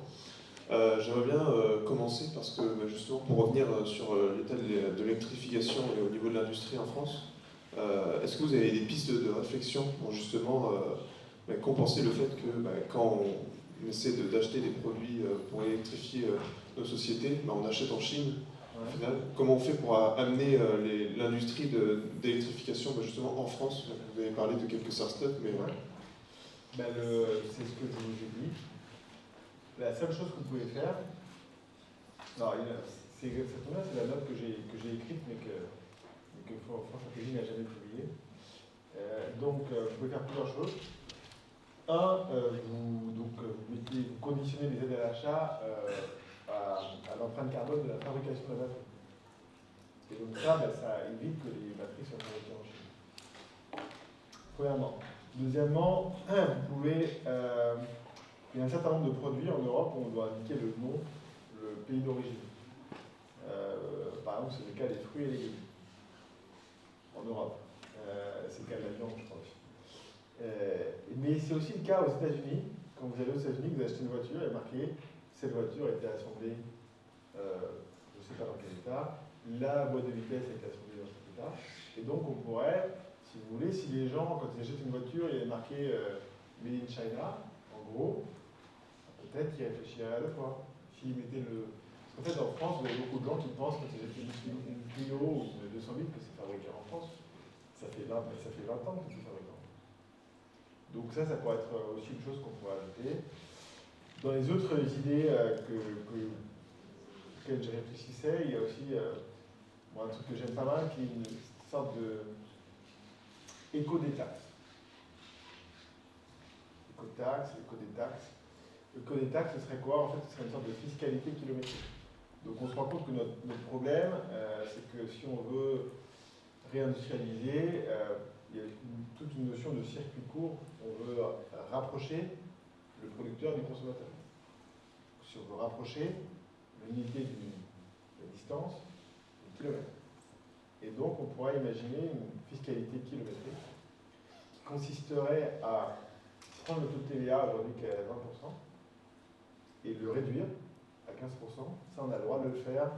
En fait, dans l'Union européenne, c'est très encadré la TVA, mais on a le droit de choisir à quel endroit on met le taux normal de TVA. Donc on peut le mettre entre, grosso modo, ça varie entre 15 et 25. Donc on peut mettre à 15. Et en plus de ce taux de 15%, on rajoute un élément de fiscalité kilométrique. Donc tous les objets, par exemple, qui sont assemblés en France, 0. Au-dessus de 1000 km, 5. Au-dessus de 3000, 10. Au-dessus de 5000, 15, etc., etc. Et donc on pourrait décider nous-mêmes, en France, sans dépendre de personne d'autre, de rajouter des éléments cet élément-là. Pour donner un signal, ça ne va pas compenser... Enfin, je vous donne juste un exemple. Ma femme, elle a une entreprise, elle fabrique des culottes menstruelles en France. Ça coûte 3 fois plus cher qu'au Portugal, ça coûte 5 fois plus cher qu'en Tunisie, en Turquie, ça coûte 10 fois plus cher qu'en Chine. Donc c'est pas avec mes 15-20% de TVA en plus que je vais combler le différentiel. Et ça va déjà faire un signal et ça va faire une partie du chemin. Et surtout, ce qui est très important, c'est que les entreprises ne payant pas de TVA, et bien cet élément de fiscalité s'appliquerait aussi, parce que ce n'est pas de la TVA, aux entreprises. Et en fait, les gens qui peuvent faire la plus grande, au moins la moitié du parcours, ce sont les entreprises dans leur façon d'acheter les choses. Parce qu'en fait, vous achetez ce qu'on vous vend. Mais eux, avant, ils ont fait leur choix, etc. Et donc, en fait, il y a quand même beaucoup de la transition, même si on passe sa vie à essayer de culpabiliser les consommateurs. En fait, si les entreprises elles ne font pas le job et qu'elles ne sont pas incitées à relocaliser, il ne va rien se passer. Voilà. Merci pour votre conférence. Donc, dans l'essai, il y a sûrement des futurs ingénieurs ici qui vont travailler dans le domaine du transport ou de l'énergie. Vous avez montré au début de la conférence notamment qu'il n'y a jamais eu réellement de transition énergétique. Ma question, c'est comment, en tant que futur ingénieur, on peut travailler à implémenter cette transition de manière plus concrète. Je sais que vous avez dit qu'à France Stratégie, c'était pas forcément ça marche pas forcément pour... il faut essayer. Non, mais il va y avoir, après ça dépend des métiers. Moi, j'ai travaillé chez Peugeot, chez Renault, des grandes entreprises. Sur le point de vue de l'énergie, il y a des besoins, il y aura des besoins en France, clairement dans le nucléaire. C'est clairement un secteur qui va avoir besoin de... Je crois que le chiffre, c'est combien? Je ne sais plus si c'est 1000 ingénieurs par mois, je crois, pendant 40 ans, un truc comme ça. Donc il va y avoir... peut-être que le nucléaire va être le nouveau secteur, la nouvelle finance pour les ingénieurs. Vous savez. Les ingénieurs des années 80-90, ils sont beaucoup allés, et d'ailleurs les ingénieurs français, parce qu'on est assez bons en maths, c'est nous qui avons inventé toutes ces conneries, le produit dérivé, machin, etc., qu'on a fait dans toutes les banques. Peut-être qu'il peut y avoir un attrait à nouveau pour autre chose, pour ce truc-là. Parce que aussi, je pense qu'il y a une dimension qui est en train de peut-être de renaître, c'est que les gens sont en train de se dire déjà j'ai envie de faire quelque chose qui fait du sens, et deux, accessoirement, si ça peut aider mon pays, entre guillemets, si je peux aider à un peu servir mon pays, et si ça peut servir à mon pays, ce sera bien. Donc il y a quand même ces secteurs-là qui vont être très sous-staffés, donc ça veut aussi dire que si c'est sous-staffé, ça veut dire qu'il faut aussi avoir un salaire assez correct, puisqu'il y aura pas beaucoup de monde. Voilà, après, en termes de technique, je pense qu'il y aura des choses à faire sur ce secteur-là. Après, la transition énergétique, ça va être beaucoup de changements de comportement. Hein. C'est beaucoup ce qui s'est passé cet hiver, de mettre un col roulé, de consommer moins, et puis ça va être malheureusement de gérer les pénuries. C'est-à-dire qu'on va apprendre à vivre avec de plus en plus de coupures de courant. Donc, par exemple, peut-être qu'un jour on devra s'équiper, peut-être que moi je vais lancer une boîte dans les générateurs diesel, par exemple. C'est une idée. Parce que quand vous avez plus de courant, ben, après il faut avoir du diesel. Je ne sais pas si j'ai lancé non plus une entreprise pétrolière en même temps. Donc non, il y a des choses à faire en termes techniques plutôt dans ce secteur-là. Mais après, je pense qu'il y aura de l'hydraulique, il y en aura aussi dans les renouvelables, peut-être dans l'hydrogène. En fait, on va avoir un bouquet d'énergie. En fait, ce qu'on nous a expliqué depuis 20 ans, c'est que les pros nucléaires, ils vont faire du 100% nucléaire, les pros renouvelables, ils arrivent à faire du 100% renouvelable, les pros hydrogène, ils ont fait « Ah mais non, c'est 100% hydrogène ». En fait, non. Il faut être 100% intelligent surtout. Il faut prendre chaque énergie pour le bon usage. Par exemple, si on prend les panneaux solaires, c'est assez intelligent. Avant, c'était pas le cas, mais aujourd'hui, vous pouvez le consommer vous-même. Avant, vous n'avez pas le droit, il fallait le redonner à RTE. Et si vous mettez des panneaux solaires sur votre toit ou sur votre entreprise et que vous le consommez, ça peut vous permettre peut-être de baisser votre facture, etc. Donc ça peut être pertinent. En autoconsommation, c'est pas... Voilà. Mais donc il faut arrêter de s'opposer toujours et il faut aussi trouver des... Et c'est pareil dans la mobilité. La voiture électrique, elle peut permettre de faire voilà, la mobilité du quotidien pour les gens qui habitent dans le milieu rural. Et elle ne va pas faire la mobilité quotidienne longue distance, pour ceux qui habitent en ville, en périurbain, en rural. Parce qu'en ville, la voiture, on va essayer de faire autre chose avec, plutôt, ou de ne pas l'utiliser. Périurbain, on va essayer de construire des parkings dans les gares pour qu'on puisse retrouver son vélo quand on vient le soir. Mais voilà, la voiture électrique, sous condition, elle peut être pertinente, mais le problème en France, c'est qu'on aime bien... on aime bien plaquer une solution 100% pour tout le monde, pour toutes les villes, et pas faire de différence. Donc moi, il va falloir être un peu plus malin. D'accord, merci. Je pense qu'on va passer aux questions de la salle. Donc, si vous avez des questions, n'hésitez pas à lever la main, on passera un autre.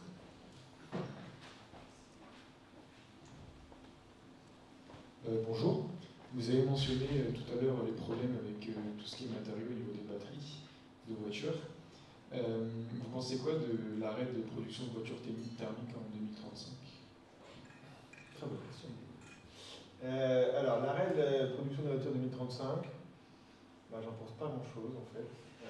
À part que je pense que c'est pour finir de désindustrialiser l'Europe, c'est bien. Si on veut tuer tous les constructeurs, 12 millions d'emplois, etc., c'est une bonne chose. Non, franchement, c'est complètement stupide. Parce qu'en fait, je vous l'ai montré tout à l'heure, là on dit 2035, 100% électrique. Désolé pour vous. Ok. Attendez, on va y arriver. Voilà. Mais en fait, le problème sur la disponibilité de pétrole est tout de suite. Maintenant, là. Les pénuries à la station, c'était il y a 6 mois. C'est maintenant. C'est pas en 2035, c'est pas en 2050. Quand on dit 100% électrique en 2035, ça veut dire en gros 100% des ventes de voitures neuves électriques en 2035, ça veut dire en gros 100% du parc, c'est ce qu'on vise en 2050, parce qu'on dit 15 ans pour renouveler le parc. Donc voilà, si on était un peu malin, on se dirait, alors, on a des problèmes de disponibilité de pétrole, et ça tombe bien parce que c'est ça qui émet du CO2, donc on va faire une paire de coups. Il faut qu'on essaie de remplacer le pétrole là où on peut le remplacer. Où est-ce qu'on peut le remplacer? Dans la mobilité du quotidien. On peut faire ça avec une petite voiture, petite batterie, pas de recharge longue distance, etc. Et il se trouve que la mobilité du quotidien, c'est 80% des kilomètres. Donc si on était un peu malin, on se dirait, au lieu de dire 100% de voitures neuves électriques en 2035, on disait, essayons en 2030 de ne plus utiliser une goutte de pétrole pour faire les trajets du quotidien. C'est ça qu'on doit essayer de faire. Et ça veut dire qu'en fonction de là où je suis, peut-être prendre des vélos électriques, ou du bus, du tramway, ou autre chose, ou peut-être une petite voiture électrique, mais essayons de plus utiliser ce pétrole et donc de faire baisser notre consommation de pétrole de 80% en 2030. Donc au lieu de viser 100% en 2050, on vise 80 en 2030, 20 ans plus tôt. Ça, c'est plus malin. Voilà. Donc, non, mais c'est très dangereux. En gros, et qu'est-ce que ça veut dire pour l'industrie? Ça veut dire qu'aujourd'hui, ils ont à peu près 15 millions de voitures électriques en Europe. Vous allez... en fait, le seul truc que vous achetez qui n'est pas made in China aujourd'hui, ça s'appelle une bagnole.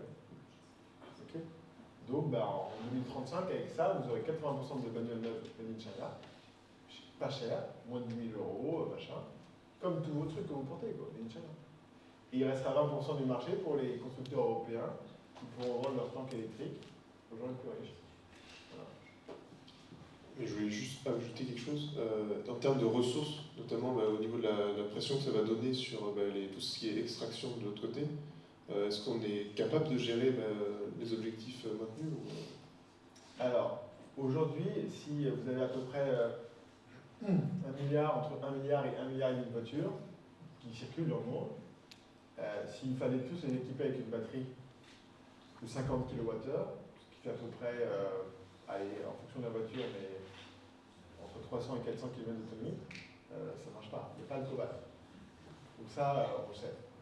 Donc dans la même logique, ça c'est quelque chose que j'avais écrit dans un des rapports, si je vous donne, on va faire le raisonnement sur 5 voitures. Je prends une flotte de 5 voitures et dedans je mets 4 voitures essence et une Tesla avec une grosse batterie. Donc une batterie de 100 kWh. Donc j'ai ma Tesla, elle roule 100% électrique, super. Et puis les 4 autres, elles roulent à l'essence. J'ai 100 kWh de batterie. Donc grosso modo, mon parc il roule 20% électrique. Une voiture sur 5. Maintenant, si je prends le même batterie de 100 kWh et je la coupe en 5, je mets 20 kWh dans chacune des voitures. Et je fais soit une petite voiture électrique, soit une voiture hybride rechargeable, donc elle a une batterie de 20 kWh, qui lui donne à peu près 100 km d'autonomie, et puis après elle fait le reste là, avec en fait 80% des trajets, c'est 50 km par jour. Donc en fait avec ma batterie, je vais couvrir 80% de mes besoins. Donc là, en prenant la même batterie, en l'ayant mieux répartie entre les voitures, et en mettant juste ce dont j'ai besoin dans chaque voiture, je ne suis plus à 20% de trajet électrique, je suis à 80%. Parce que chaque voiture est 80%. Donc là, effectivement, quand l'Europe, elle part... Aujourd'hui, en Europe, vous avez une réglementation qui encourage les voitures lourdes. Plus la voiture est lourde, mieux c'est pour le constructeur, grosso modo. Et donc, ça vous encourage à faire des... En gros, l'objectif que vous devez atteindre sur les émissions de CO2, il est fixé en fonction du poids des voitures que vous vendez. Donc plus les voitures sont lourdes, plus c'est un objectif qui est élevé en émissions de CO2. Donc plus facile à atteindre. D'accord ? Si vous faites des voitures légères, par exemple, votre objectif ça va être 95 grammes par kilomètre. Et si vous faites des grosses bagnoles comme Mercedes, ça va être plutôt 110 ou 120. Donc le constructeur automobile en Europe, il a intérêt à avoir des voitures très lourdes. Ça augmente son objectif. Et qui n'émettent pas de CO2. Okay, donc en gros des tanks électriques. Donc aujourd'hui la réglementation c'est fabriquer des tanks électriques. Et à côté vous avez les Chinois qui arrivent avec des bagnoles à moins de 10 000 euros. Quand je vous dis que la voiture elle est faite pour les gilets jaunes, il y a autant pouvoir s'acheter des tanks électriques. Hein. Et donc par contre vous avez beaucoup de gilets jaunes qui roulent en Renault Zoé. Et même une voiture d'ailleurs, une voiture avant la Dacia Spring d'ailleurs qui vient de Chine, avant elle coûtait, il y a 1 an et demi, elle coûtait 90 € la location autonome. 90. Et après, Emmanuel Macron a annoncé, moi président, je ferai la voiture électrique à 100 € par mois. Elle n'est plus à 90, non, elle est à 110. Ça existait déjà avant qu'il l'annonce. Ouais. Donc, sachez, hein, si vous vous retrouvez là-dedans, ou vos parents se retrouvent là-dedans, une bagnole électrique de camion, c'est 100 € par mois. Il faut rajouter l'électricité. Pour l'instant, vous avez des boucliers tarifaires, ça va, mais donc voilà, il va falloir mieux utiliser les ressources. Quand on a des contraintes sur les ressources, il faut être un peu intelligent. Balancer 100 kWh de batterie dans une bagnole, alors que 80% du temps on fait 50 km, et qu'on a besoin pour 50 km de 10 kWh, c'est pas un bon usage de la ressource. Au-delà du fait qu'on va transporter 90 kWh pour rien, 80% du temps. Ouais. Je voulais vous demander, du coup, vous avez rapidement abordé au début de votre allocution la formation des politiques, parce que c'est un peu qui dirige notre économie aujourd'hui, ou en tout cas l'orientation qu'elle prend. On entend beaucoup Jean-Marc Jancovici notamment parler de ça. Qu'est-ce que vous prôneriez pour que les politiques soient mieux formées et qu'on n'ait plus des modèles qui continuent de prôner 2% de croissance par an jusqu'en 2050 en Europe. Alors, il y a des... je vais vous renvoyer une vidéo, et je vais quand même répondre. Alors, je vous conseille d'aller voir le dernier interview de Yves Bréchet. Je vais vous parler de Bréchet. Il est passé sur Thinkerview il n'y a pas très longtemps. Il parle beaucoup de ça parce qu'au-delà de la formation des hommes politiques, lui notamment, il disait que, par exemple, à l'ENA, il y a 70 ans, il y avait tout un cours sur l'industrie qui est fait par quelqu'un qui s'appelait Louis Armand, etc., pour former justement ces profils à ces gens-là. Aujourd'hui, ça n'existe plus, mais lui, il veut le remettre en place, donc c'est une bonne chose. Effectivement, aujourd'hui, ils ne sont pas trop sensibilisés. Mais au-delà de ça, moi, ce que j'ai vu comme problème avec France Stratégie, si vous voulez, c'est que, je prends l'exemple d'Elisabeth Borne. Vous savez ce qu'elle a comme formation, Elisabeth Borne? Ingénieur. Polytechnique. Alors bon, c'est pas une mauvaise formation.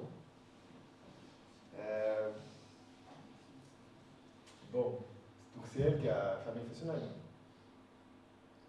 Il y a beaucoup de polytechniciens qui sont compliqués quand même. Je ne dis pas qu'ils sont tous pro-nucléaires, mais bon, il y a beaucoup de gens qui ont développé ces trucs-là. Et puis Elisabeth Borne, on ne peut pas lui reprocher de ne pas avoir une bonne formation, quoi. Enfin, si Polytechnique, ça ne forme pas les gens à comprendre les enjeux, je ne sais pas à quoi ça sert. Donc, en fait, le problème, il n'est pas... par exemple, moi, mon rapport que j'ai fait sur le bonus-malus sur le poids, où j'ai dit il faut mettre un bonus pour les voitures légères et un malus sur les voitures lourdes. Et en fait, il est arrivé... Je ne sais pas comment il est arrivé à Elisabeth Borne, mais en gros, elle a vu le truc, elle a fait c'est quoi ce bordel, et elle pensait que c'était ses services, parce que normalement, les gens qui décident des bonus et malus, c'est les gens qui sont à la direction générale de l'énergie et du climat, DGEC, qui fait partie, c'est un service qui fait partie du ministère de l'Environnement, je ne sais pas comment il s'appelle, transition, je ne sais pas quoi. Donc elle a reçu un rapport, elle a dit c'est quoi ce truc, pourquoi ils nous emmerdent avec leur bonus malus sur le poids? Parce qu'il y avait des députés qui voulaient mettre des amendements. Mathieu Orphelin, Barbara Pompili et un certain nombre d'autres députés. Et donc finalement, ces conseillers m'ont contacté pour me recevoir et essayer de comprendre pourquoi j'avais fait ça. Donc je suis allé la veille du jour où le projet, c'est le projet de loi des finances pour 2020, je crois, ils m'ont reçu au ministère, 2 conseillères. Je ne crois pas qu'elles étaient ingénieurs, elles m'ont juste reçu pour me dire votre truc, c'est de la merde. De toute façon, le poids et le CO2 c'est pareil, donc ça ne sert à rien. Voilà. Bon. Donc si vous voulez, le problème c'est surtout les conseillers. En gros, comment ça fonctionne l'État? Vous avez des ministères, des gros paquebots, et à chaque fois que vous avez un nouveau président au gouvernement, vous changez la tête du paquebot, le commandant, et après, l'équipage, 10 à 15 personnes. Tout le reste, ça ne bouge pas. Ça ne change pas. C'est juste, en fait, président et les cabinets ministériels, c'est entre 10 et 20 personnes. En fait, c'est le profil, parce que moi j'en ai vu à France Stratégie, puisque France Stratégie fait partie des services du Premier ministre. Je sais pas, ça ne veut pas dire que j'avais le bureau à côté d'Edouard Philippe, ça veut dire que c'est une grosse boîte où il y a 3000 personnes, et en gros j'ai l'impression que quand on ne sait pas où mettre quelque chose, on le met dedans. C'est les services du Premier ministre.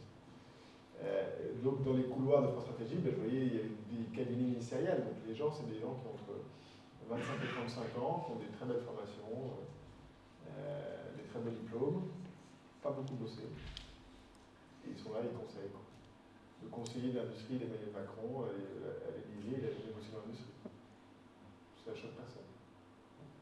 Donc le problème, il est là. Il est sur cette couche-là que personne ne voit. Mais Bréchet en parle très très bien, et lui il le sait bien parce qu'en fait il a bossé comme commissaire à l'énergie atomique de 2012 à 2018, il a fait plein de rapports qui arrivent en fait au conseiller, et le conseiller après il voit le rapport, il fait désolé, je prends la fiche, mais bon, voilà. Bon, c'est intéressant, mais après non. Est-ce que ça peut être intéressant, oui ou non, pour mon ministre, pour sa carrière? Est-ce que moi, ça peut être un risque pour ma carrière personnelle ou est-ce que je vais pouvoir m'en servir? Et en fait, est-ce que ça peut être intéressant pour la France? Je ne sais même pas s'il se pose la question. L'intérêt de la France, en fait, ils s'en foutent. Et donc il prêchait, et là, ben voilà, moi j'envoyais des rapports qui arrivent au niveau des conseillers, et il dit si je les avais envoyés reliés des deux côtés, ça aurait été pareil. Donc c'est ça le problème.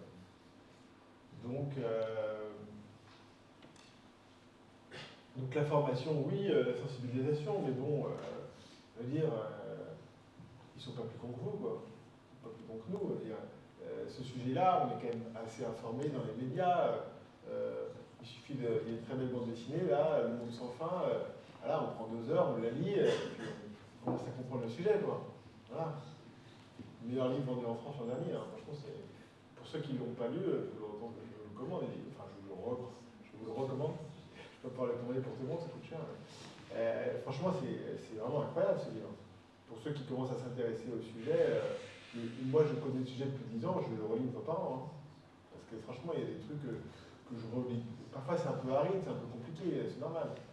Mais qu'on ne dise pas que nos dirigeants ne peuvent pas se faire un bouquin pendant 2 heures. Quoi. Voilà. Donc moi je pense pas que c'est un problème de formation. Je pense que c'est un problème de volonté. Je pense que c'est un problème de servir son pays en fait. C'est plus des gens qui sont là pour servir dans leur pays, c'est plutôt des gens là qui sont là pour se servir. Est-ce qu'il y a pas un problème d'idéologie aussi un peu derrière? Du capitalisme? C'est sûr que quand vous faites marcher un modèle qui fonctionne avec la croissance et qu'on vous dit que ça va être compliqué, on essaie plutôt de tourner la tête que de résoudre le problème. Et puis on attend que c'est plutôt la stratégie de l'autruche, on est assez bon dans ce truc-là. Et puis quand ça saute, c'est pas de notre faute, c'est pour une raison X ou Y. Mais de toute façon, la bonne nouvelle, c'est que, si vous voulez, on a pu faire semblant pendant 20 ans, c'est pour ça que je parle de fake news. On n'a concrètement rien fait pendant 20 ans. Mais sauf que là, on commence à être un peu rattrapé par la réalité. On a quand même tous été un peu surpris quand on nous a expliqué que la France allait rejoindre peut-être les pays du tiers-monde en hiver dernier. C'est pas non plus près exactement à la mesure. Et on a eu beaucoup de chance, parce qu'il a fait très chaud. Sans le changement climatique, on était au tiers-monde. Hein.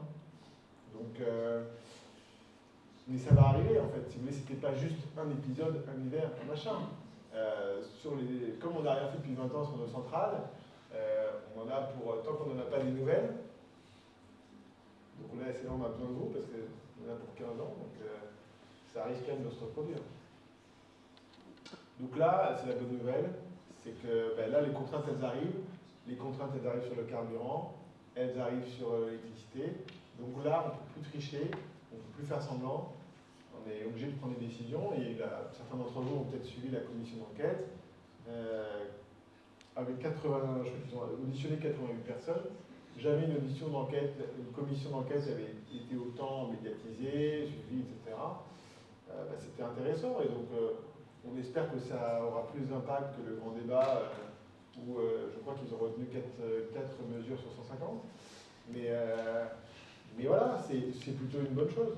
Et moi, je pense qu'on ne peut plus tricher, c'est fini. Donc ceux qui trichent, ça va être assez vite, ça va être dehors. Quoi, je pense. J'avais une autre question.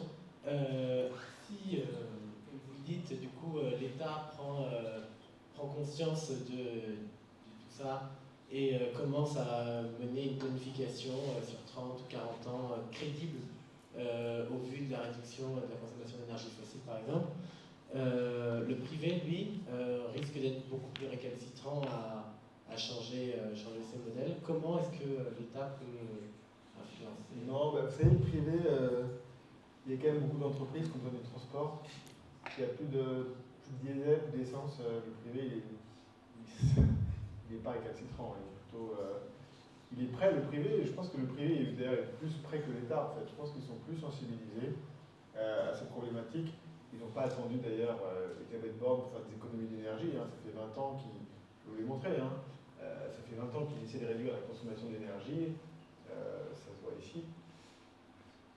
Même si on ne sait pas la part, mais ça fait 20 ans qu'ils travaillent dessus. Donc le privé, si vous voulez, non, je pense qu'ils sont beaucoup plus sensibilisés, ils sont plus intéressés à des solutions, parce que concrètement, moi je vois beaucoup d'entreprises qui dépendent soit de gaz naturel, soit de pétrole, soit de machin,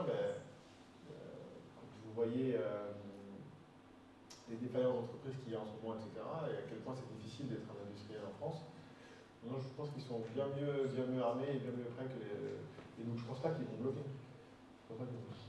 Ils sont prêts aussi à la réduction des consommations de biens de la part des gens.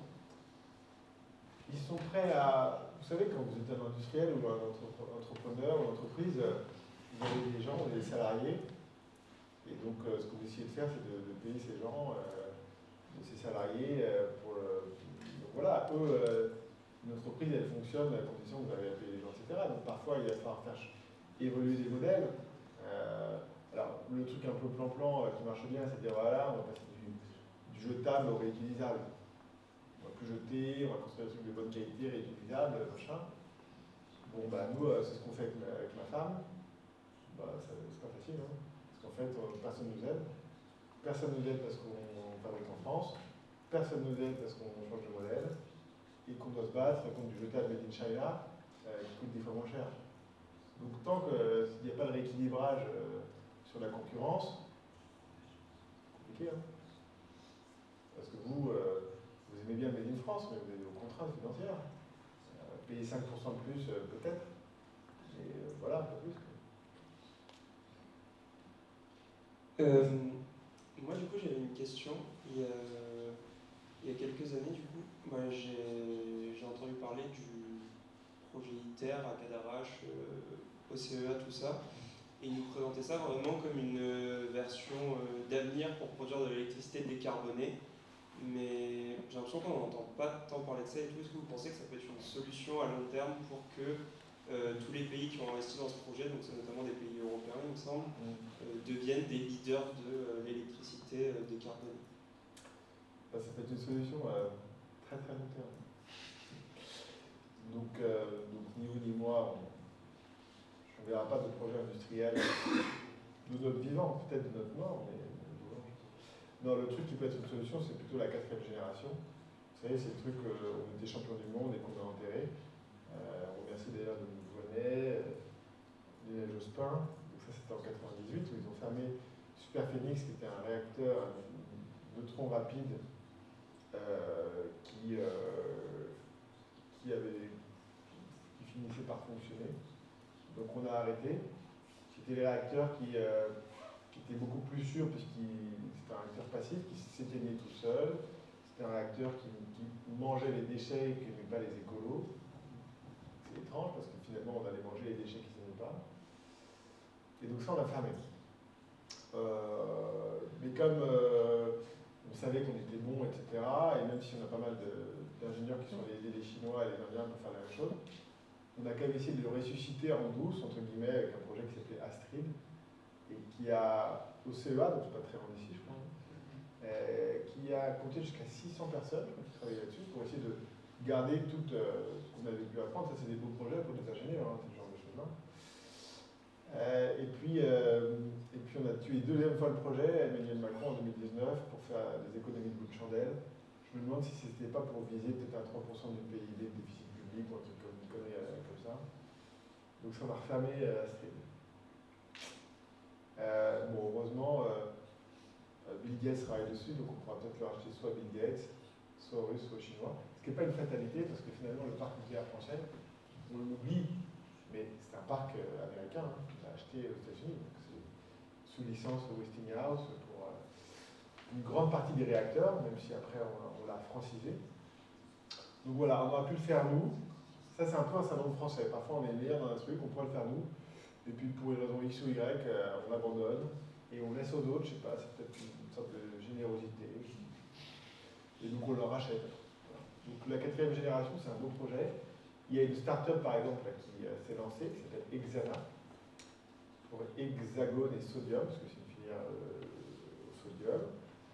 Pour regarder, pour l'instant, ils sont 3, mais peut-être recruter des gens dans pas longtemps. Donc, il faut regarder. Alors moi, remplacer un truc du genre projet du CEA à 600 personnes par une start-up et être en concurrence de Bill Gates, c'est ambitieux, ça peut peut-être marcher, mais moi, mon interprétation, c'est que ça ressemble plutôt à un cache-misère ou un cache-sexe qu'autre chose. On verra ce que ça donne. Non, mais ITER, par contre, je crois que. Il faut regarder, mais je crois que le MIT travaille dessus. Parce qu'en gros, l'enjeu, c'est de mettre moins d'énergie avec tous les lasers pour chauffer le truc que ce qu'on récupère, quoi. Et peut-être que pas. Je me demande s'ils ne sont pas arrivés pendant un quart ou un millième ou un machin de seconde. Mais il n'y est pas encore. Mais bon, c'est l'énergie du soleil, donc on dit c'est la réaction du soleil. Donc, si on y arrive, c'est bien, mais ça va prendre un petit peu de temps. Ils ont des problèmes de délai d'ailleurs. Ils viennent de prolonger, je crois, la date. À ITER ou ITER, c'est récent. Non, mais voilà, ITER, c'était l'étape d'après, quoi. Mais en fait, Superphénix, c'était bien, ça fonctionnait bien. En fait, le défaut de Superphénix, c'est comme il ne faisait pas de plutonium. Le nucléaire, si vous voulez, c'est peut-être pas de plutonium. Comment on fait vos armes atomiques? Le nucléaire civil, il a été développé pour pouvoir avoir des bombes nucléaires. Moi, je voulais revenir, justement, vous l'avez évoqué au début, le fait que l'Allemagne ferme ses derniers réacteurs, ce week-end.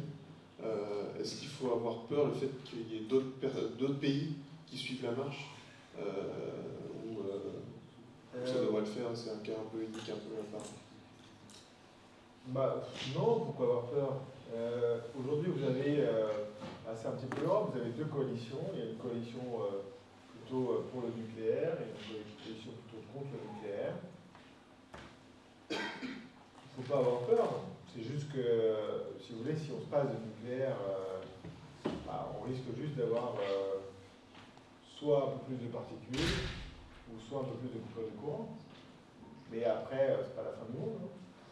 Moi, j'ai déjà eu une coupure de courant pendant 3 jours. Je peux vous demander à mon ami qui est ici, qui vit à Cuba, qui doit en avoir tous les jours, des coupures de courant.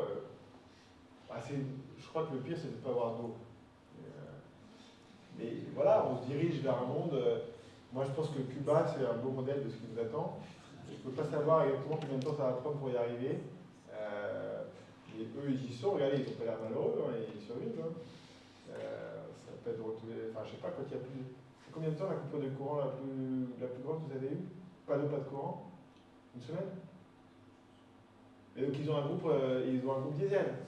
Donc, ils mettent le groupe diesel, comment? C'est pas tellement la longueur, c'est la répétitivité. Ah oui, parce qu'il y en a toutes les semaines. Il y a tous les jours. Tous les jours. Les provinces qui passent 12 heures par jour sans électricité. Voilà. Donc ça, c'est le modèle. Combien de temps ça va prendre pour y arriver, je sais pas. Il faut juste dire que Cuba produit rien et importe presque 100% de ses besoins. C'est pas exactement ce qu'on pourrait appeler un modèle.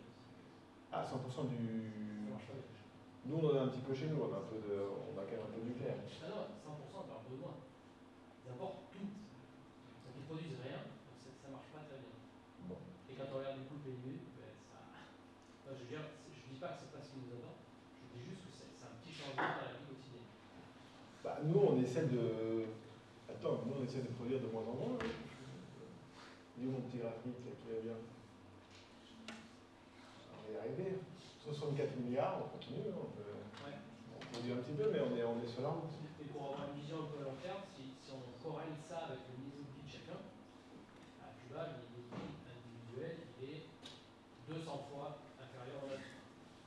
En fait, il faut juste s'attendre que ça va. Quand ça va taper fort, ça va faire mal dans la vie.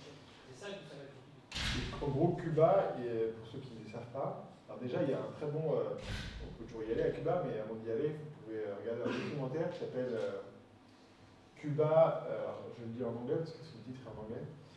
Donc en français, le titre c'est Comment Cuba a survécu au pic pétrolier, ou How Cuba Survived Peak Oil. C'est un documentaire que vous avez trouvé qui fait 52 minutes, qui est très intéressant et qui montre parce que Cuba en fait a vécu exactement la situation de l'Europe en 1990. Et c'est exactement la même. Pourquoi? Parce que Cuba, à ce moment-là, dépendait beaucoup du pétrole russe, comme nous. Et du jour au lendemain, quand l'URSS s'est effondré, il n'y avait plus de pétrole russe, comme nous. C'est-à-dire que nous, le pétrole russe, c'est 30% de notre pétrole en Europe. Cuba, c'était 30% du pétrole. Alors nous, on dit plus de pétrole russe, mais en fait, ce qui se passe, c'est que on triche un petit peu, donc on met sur un bateau, Et puis après, il se met à quai avec un autre bateau, il transvase le pétrole. Et puis, une fois qu'il est dans l'autre bateau, c'est plus du pétrole russe, donc on continue quand même à l'avoir. Donc ça va être plus soft, mais à Cuba, effectivement, ils ont cette période spéciale qui était très très dure, où quand on n'a plus rien, qu'est-ce qu'on fait? On rationne, donc, notamment pour la nourriture, etc. Donc c'est sûr que regardez quand même le documentaire, c'est intéressant. Parce que c'est intéressant de voir les solutions qu'ils ont mis en place. Les solutions qu'ils ont mis en place pour l'agriculture. Ils avaient l'agriculture la plus mécanisée d'Amérique, du Nord et du Sud. Du jour au lendemain, il n'y avait plus de pièces de rechange pour les tracteurs russes. Ils ont dû remécaniser l'agriculture, réutiliser des bovins. Ils ont fait beaucoup de permaculture. Je crois que le chiffre, je ne sais pas si c'est toujours vrai, mais je crois qu'à La Havane, c'est presque la moitié ou un peu plus de tous les fruits et légumes qui consomment à La Havane qui poussent à La Havane ou dans les alentours. Donc ça, c'est quand même ils ont repris d'ailleurs les fameux potagers à la française ou des trucs comme ça. Donc ils ont mis pas mal de choses en place. Sur le transport, ils ont fait du vélo. Ils n'avaient jamais fait de vélo de leur vie, ils se sont mis au vélo. Ils ont transformé des gros camions des gros semi-remorques en bus. Alors qu'est-ce qu'ils ont fait sur l'autostop? C'était obligatoire, c'est ça? Toutes les voitures d'État ont obligation de prendre des autostoppeurs. Donc c'est les voitures d'État, mais après c'est pas de prison, pas d'amende, c'est juste obligation. D'accord. D'accord. Bon, voilà. Donc il y a des petites solutions qui sont mises en place. Ils n'ont pas l'air trop malheureux. Alors après, c'est pas. Eux, ils ont pas un niveau de vie de 100 fois moins que l'autre, mais bon. Mais donc voilà ce qui nous attend. Donc après, il faut choisir le chemin. Voilà. On s'en va. Mais si effectivement il y a moins de nucléaire, moins de machin, on va y aller un peu plus vite.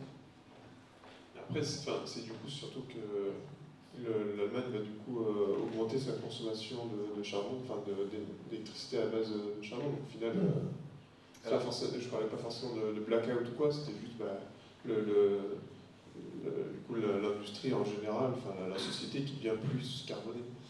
Alors, de toute façon, du charbon en Allemagne, il en reste, du nucléaire, il en restait plus beaucoup. Il restait que 3 réacteurs. En gros, les Allemands ont décidé, quand nous on a décidé Superphénix, 98, en même temps les Allemands ont décidé la sortie du nucléaire en 20 ans. Ils ne l'ont pas décidé à Fukushima, ils l'ont décidé en 98 avec un accord électoral entre Gerhard Schröder et Nichols. Donc, et en gros, ils avaient 25 réacteurs, nous on en a 62, 50 un peu moins, mais ils avaient 25 réacteurs et ils ont dit on va fermer les 25 réacteurs en 20 ans. Ils y sont. Ils ont remplacé ça en partie par des renouvelables, mais quand il n'y a pas de vent et de solaire, il y a aussi du charbon. Et donc ils ont dû notamment rouvrir des nouvelles centrales à charbon pour pouvoir compenser ça. Donc voilà, c'est un choix, mais c'est un choix culturel. Pour les Allemands, le risque nucléaire des déchets est plus important que le risque du dérèglement climatique. Voilà. Et donc ils choisissent.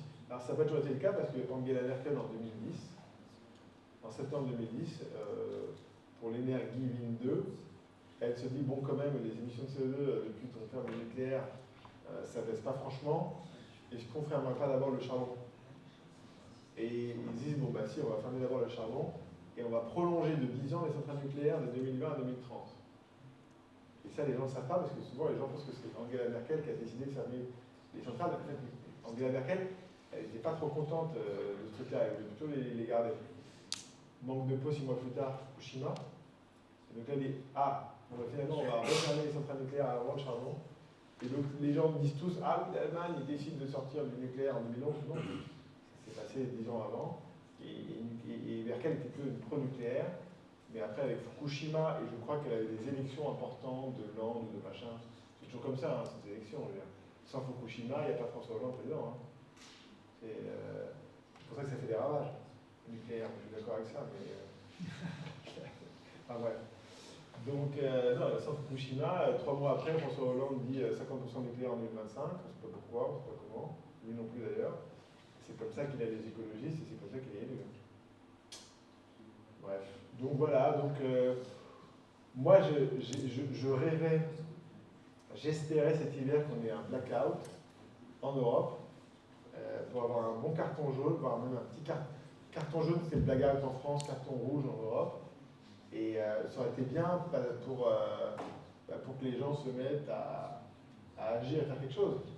Alors que là, on est passé pas très loin, notamment le lundi 12 décembre à 18h, mais il n'y a pas eu de blackout, et donc les gens ont dit, regardez, on a tout bien fait, regardez ce qu'on a mis en place, notre politique était bien, donc on continue sans rien faire. Et ça c'est le problème, parce qu'on a eu vraiment un gros coup de bol, et s'il n'y avait pas fait aussi chaud, ce serait bien passé. Donc j'espère le prochain blackout, le plus vite possible, c'est que comme ça que les gens réagissent. Hein. Tant que ça se passe bien, ils vont vous dire qu'ils ont tout bien fait et qu'il n'y a pas de raison de changer. Voilà. Juste une question en deux temps. Je trouvais une question extrêmement pertinente sur le sujet des décisions. Tu as travaillé dans le conseil. Quelle était ta responsabilité individuelle et de notre entreprise si dans un rapport de conseil, le conseil n'était pas avéré ou mauvais et donc avait des mauvais résultats pour le client qui te l'avait acheté? Il n'y a aucune responsabilité. Bien. Donc la deuxième, c'est, on peut poser la question, à mon avis, les conseillers en question dont tu parlais tout à l'heure, s'ils étaient un peu plus responsabilisés personnellement de leur conseil, la plupart d'entre vous demain travailleront dans des entreprises, seront certainement des managers. En ce qui me concerne, moi je travaille dans la construction. Si un ouvrier sur mon chantier meurt, je vais en prison. Si mes objectifs ne sont pas atteints, je suis viré. Et puis en plus, je vais avoir une étiquette parce que les mondes en général sont petits, etc. Ce que je veux dire, c'est que demain vous avez un accident de voiture, vous allez avoir la police, vous allez avoir un rapport, et puis si vous êtes responsable, vous irez en prison. Tous ces gens-là qui conseillent des trucs complètement farfelus par intérêt personnel et des décisions qui ne sont pas prises par intérêt personnel, les conséquences sont désastreuses et les responsabilités nulles. Alors, c'est aussi un terrain sur lequel je pense qu'on peut réfléchir. Alors, je vais quand même te répondre. Donc ce que je faisais avant, dans mon cabinet de conseil, c'est que je disais à les clients, c'était du marketing stratégique. Donc on regarde les opportunités de marché, on dit voilà, tu dois aller ici, c'est pour ça, machin. Qu'est-ce qui se passe si ton conseil ne marche pas ou si tu racontes n'importe quoi? Ils ne bossent plus avec toi. Hein. Donc, je ne parlais pas du conseil en entreprise, je parlais des conseillers politiques. Oui. Ce dont tu parlais tout à l'heure, les conseillers... aucun intérêt dans le conseil qui Non, je suis d'accord, mais il y a à la fois les conseillers politiques et puis les politiques en fait. Ces politiques, le problème c'est qu'il y a deux choses, c'est que un, ils ne sont jamais responsables et redevables de quoi que ce soit, mais que deux, tous les actes qu'ils prennent sont en fonction du fait si un jour quelqu'un veut les attaquer. Il y a un double truc, c'est pour ça que pendant le Covid, ils ne savaient pas trop. En fait, ils ont très peur de la justice et de la judiciarisation, un mot comme ça, non? Donc c'est quand même bizarre parce qu'ils sont à la fois pas responsables du truc, mais en même temps, en fait, ils font rien parce qu'ils ont peur que s'ils font quoi que ce soit, ils vont se faire attaquer sur un truc, etc. Et après, les conseillers, non, mais c'est juste, pour moi, c'est assez simple, c'est juste, c'est un petit microcosme, c'est une petite caste, c'est un petit entre-soi, voilà, ils tournent, ils changent de machin, ils truquent, ils ne sont jamais inquiétés, voilà, et puis ils ne sont pas punis, parce que de toute façon, quand tu te dis, bon, pendant 5 ans, tu m'as enfermé pendant 3 ans, franchement, ça m'a un peu fait chier. Oui, mais bon, t'as Marine Le Pen en face. Ah, arrête pour toi. Il n'y a jamais de punition, quoi. Donc on continue avec les mêmes. Donc quand on regarde Fukushima, c'est quand même 5 ans de François Hollande, il faut que je dise de Macron. Bien, je pense qu'on va s'arrêter là. Merci à toutes et tous d'être venus. C'était la dernière de cette année. Un mardi pour les lundis, c'est ça? Exactement. Donc on recommencera du coup l'année prochaine avec le nouveau mandat qui viendra.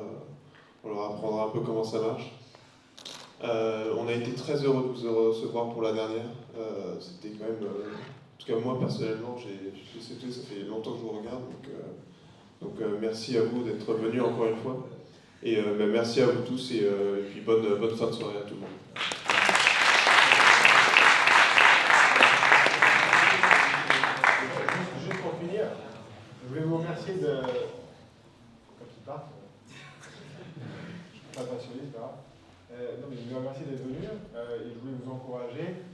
sais pas, chacun à son niveau de... Vous êtes plus ou moins sensible au sujet, mais si ça vous intéresse, continuez surtout à vous intéresser, continuez à vous poser des questions, et puis surtout on compte sur vous pour nous sortir de la panade.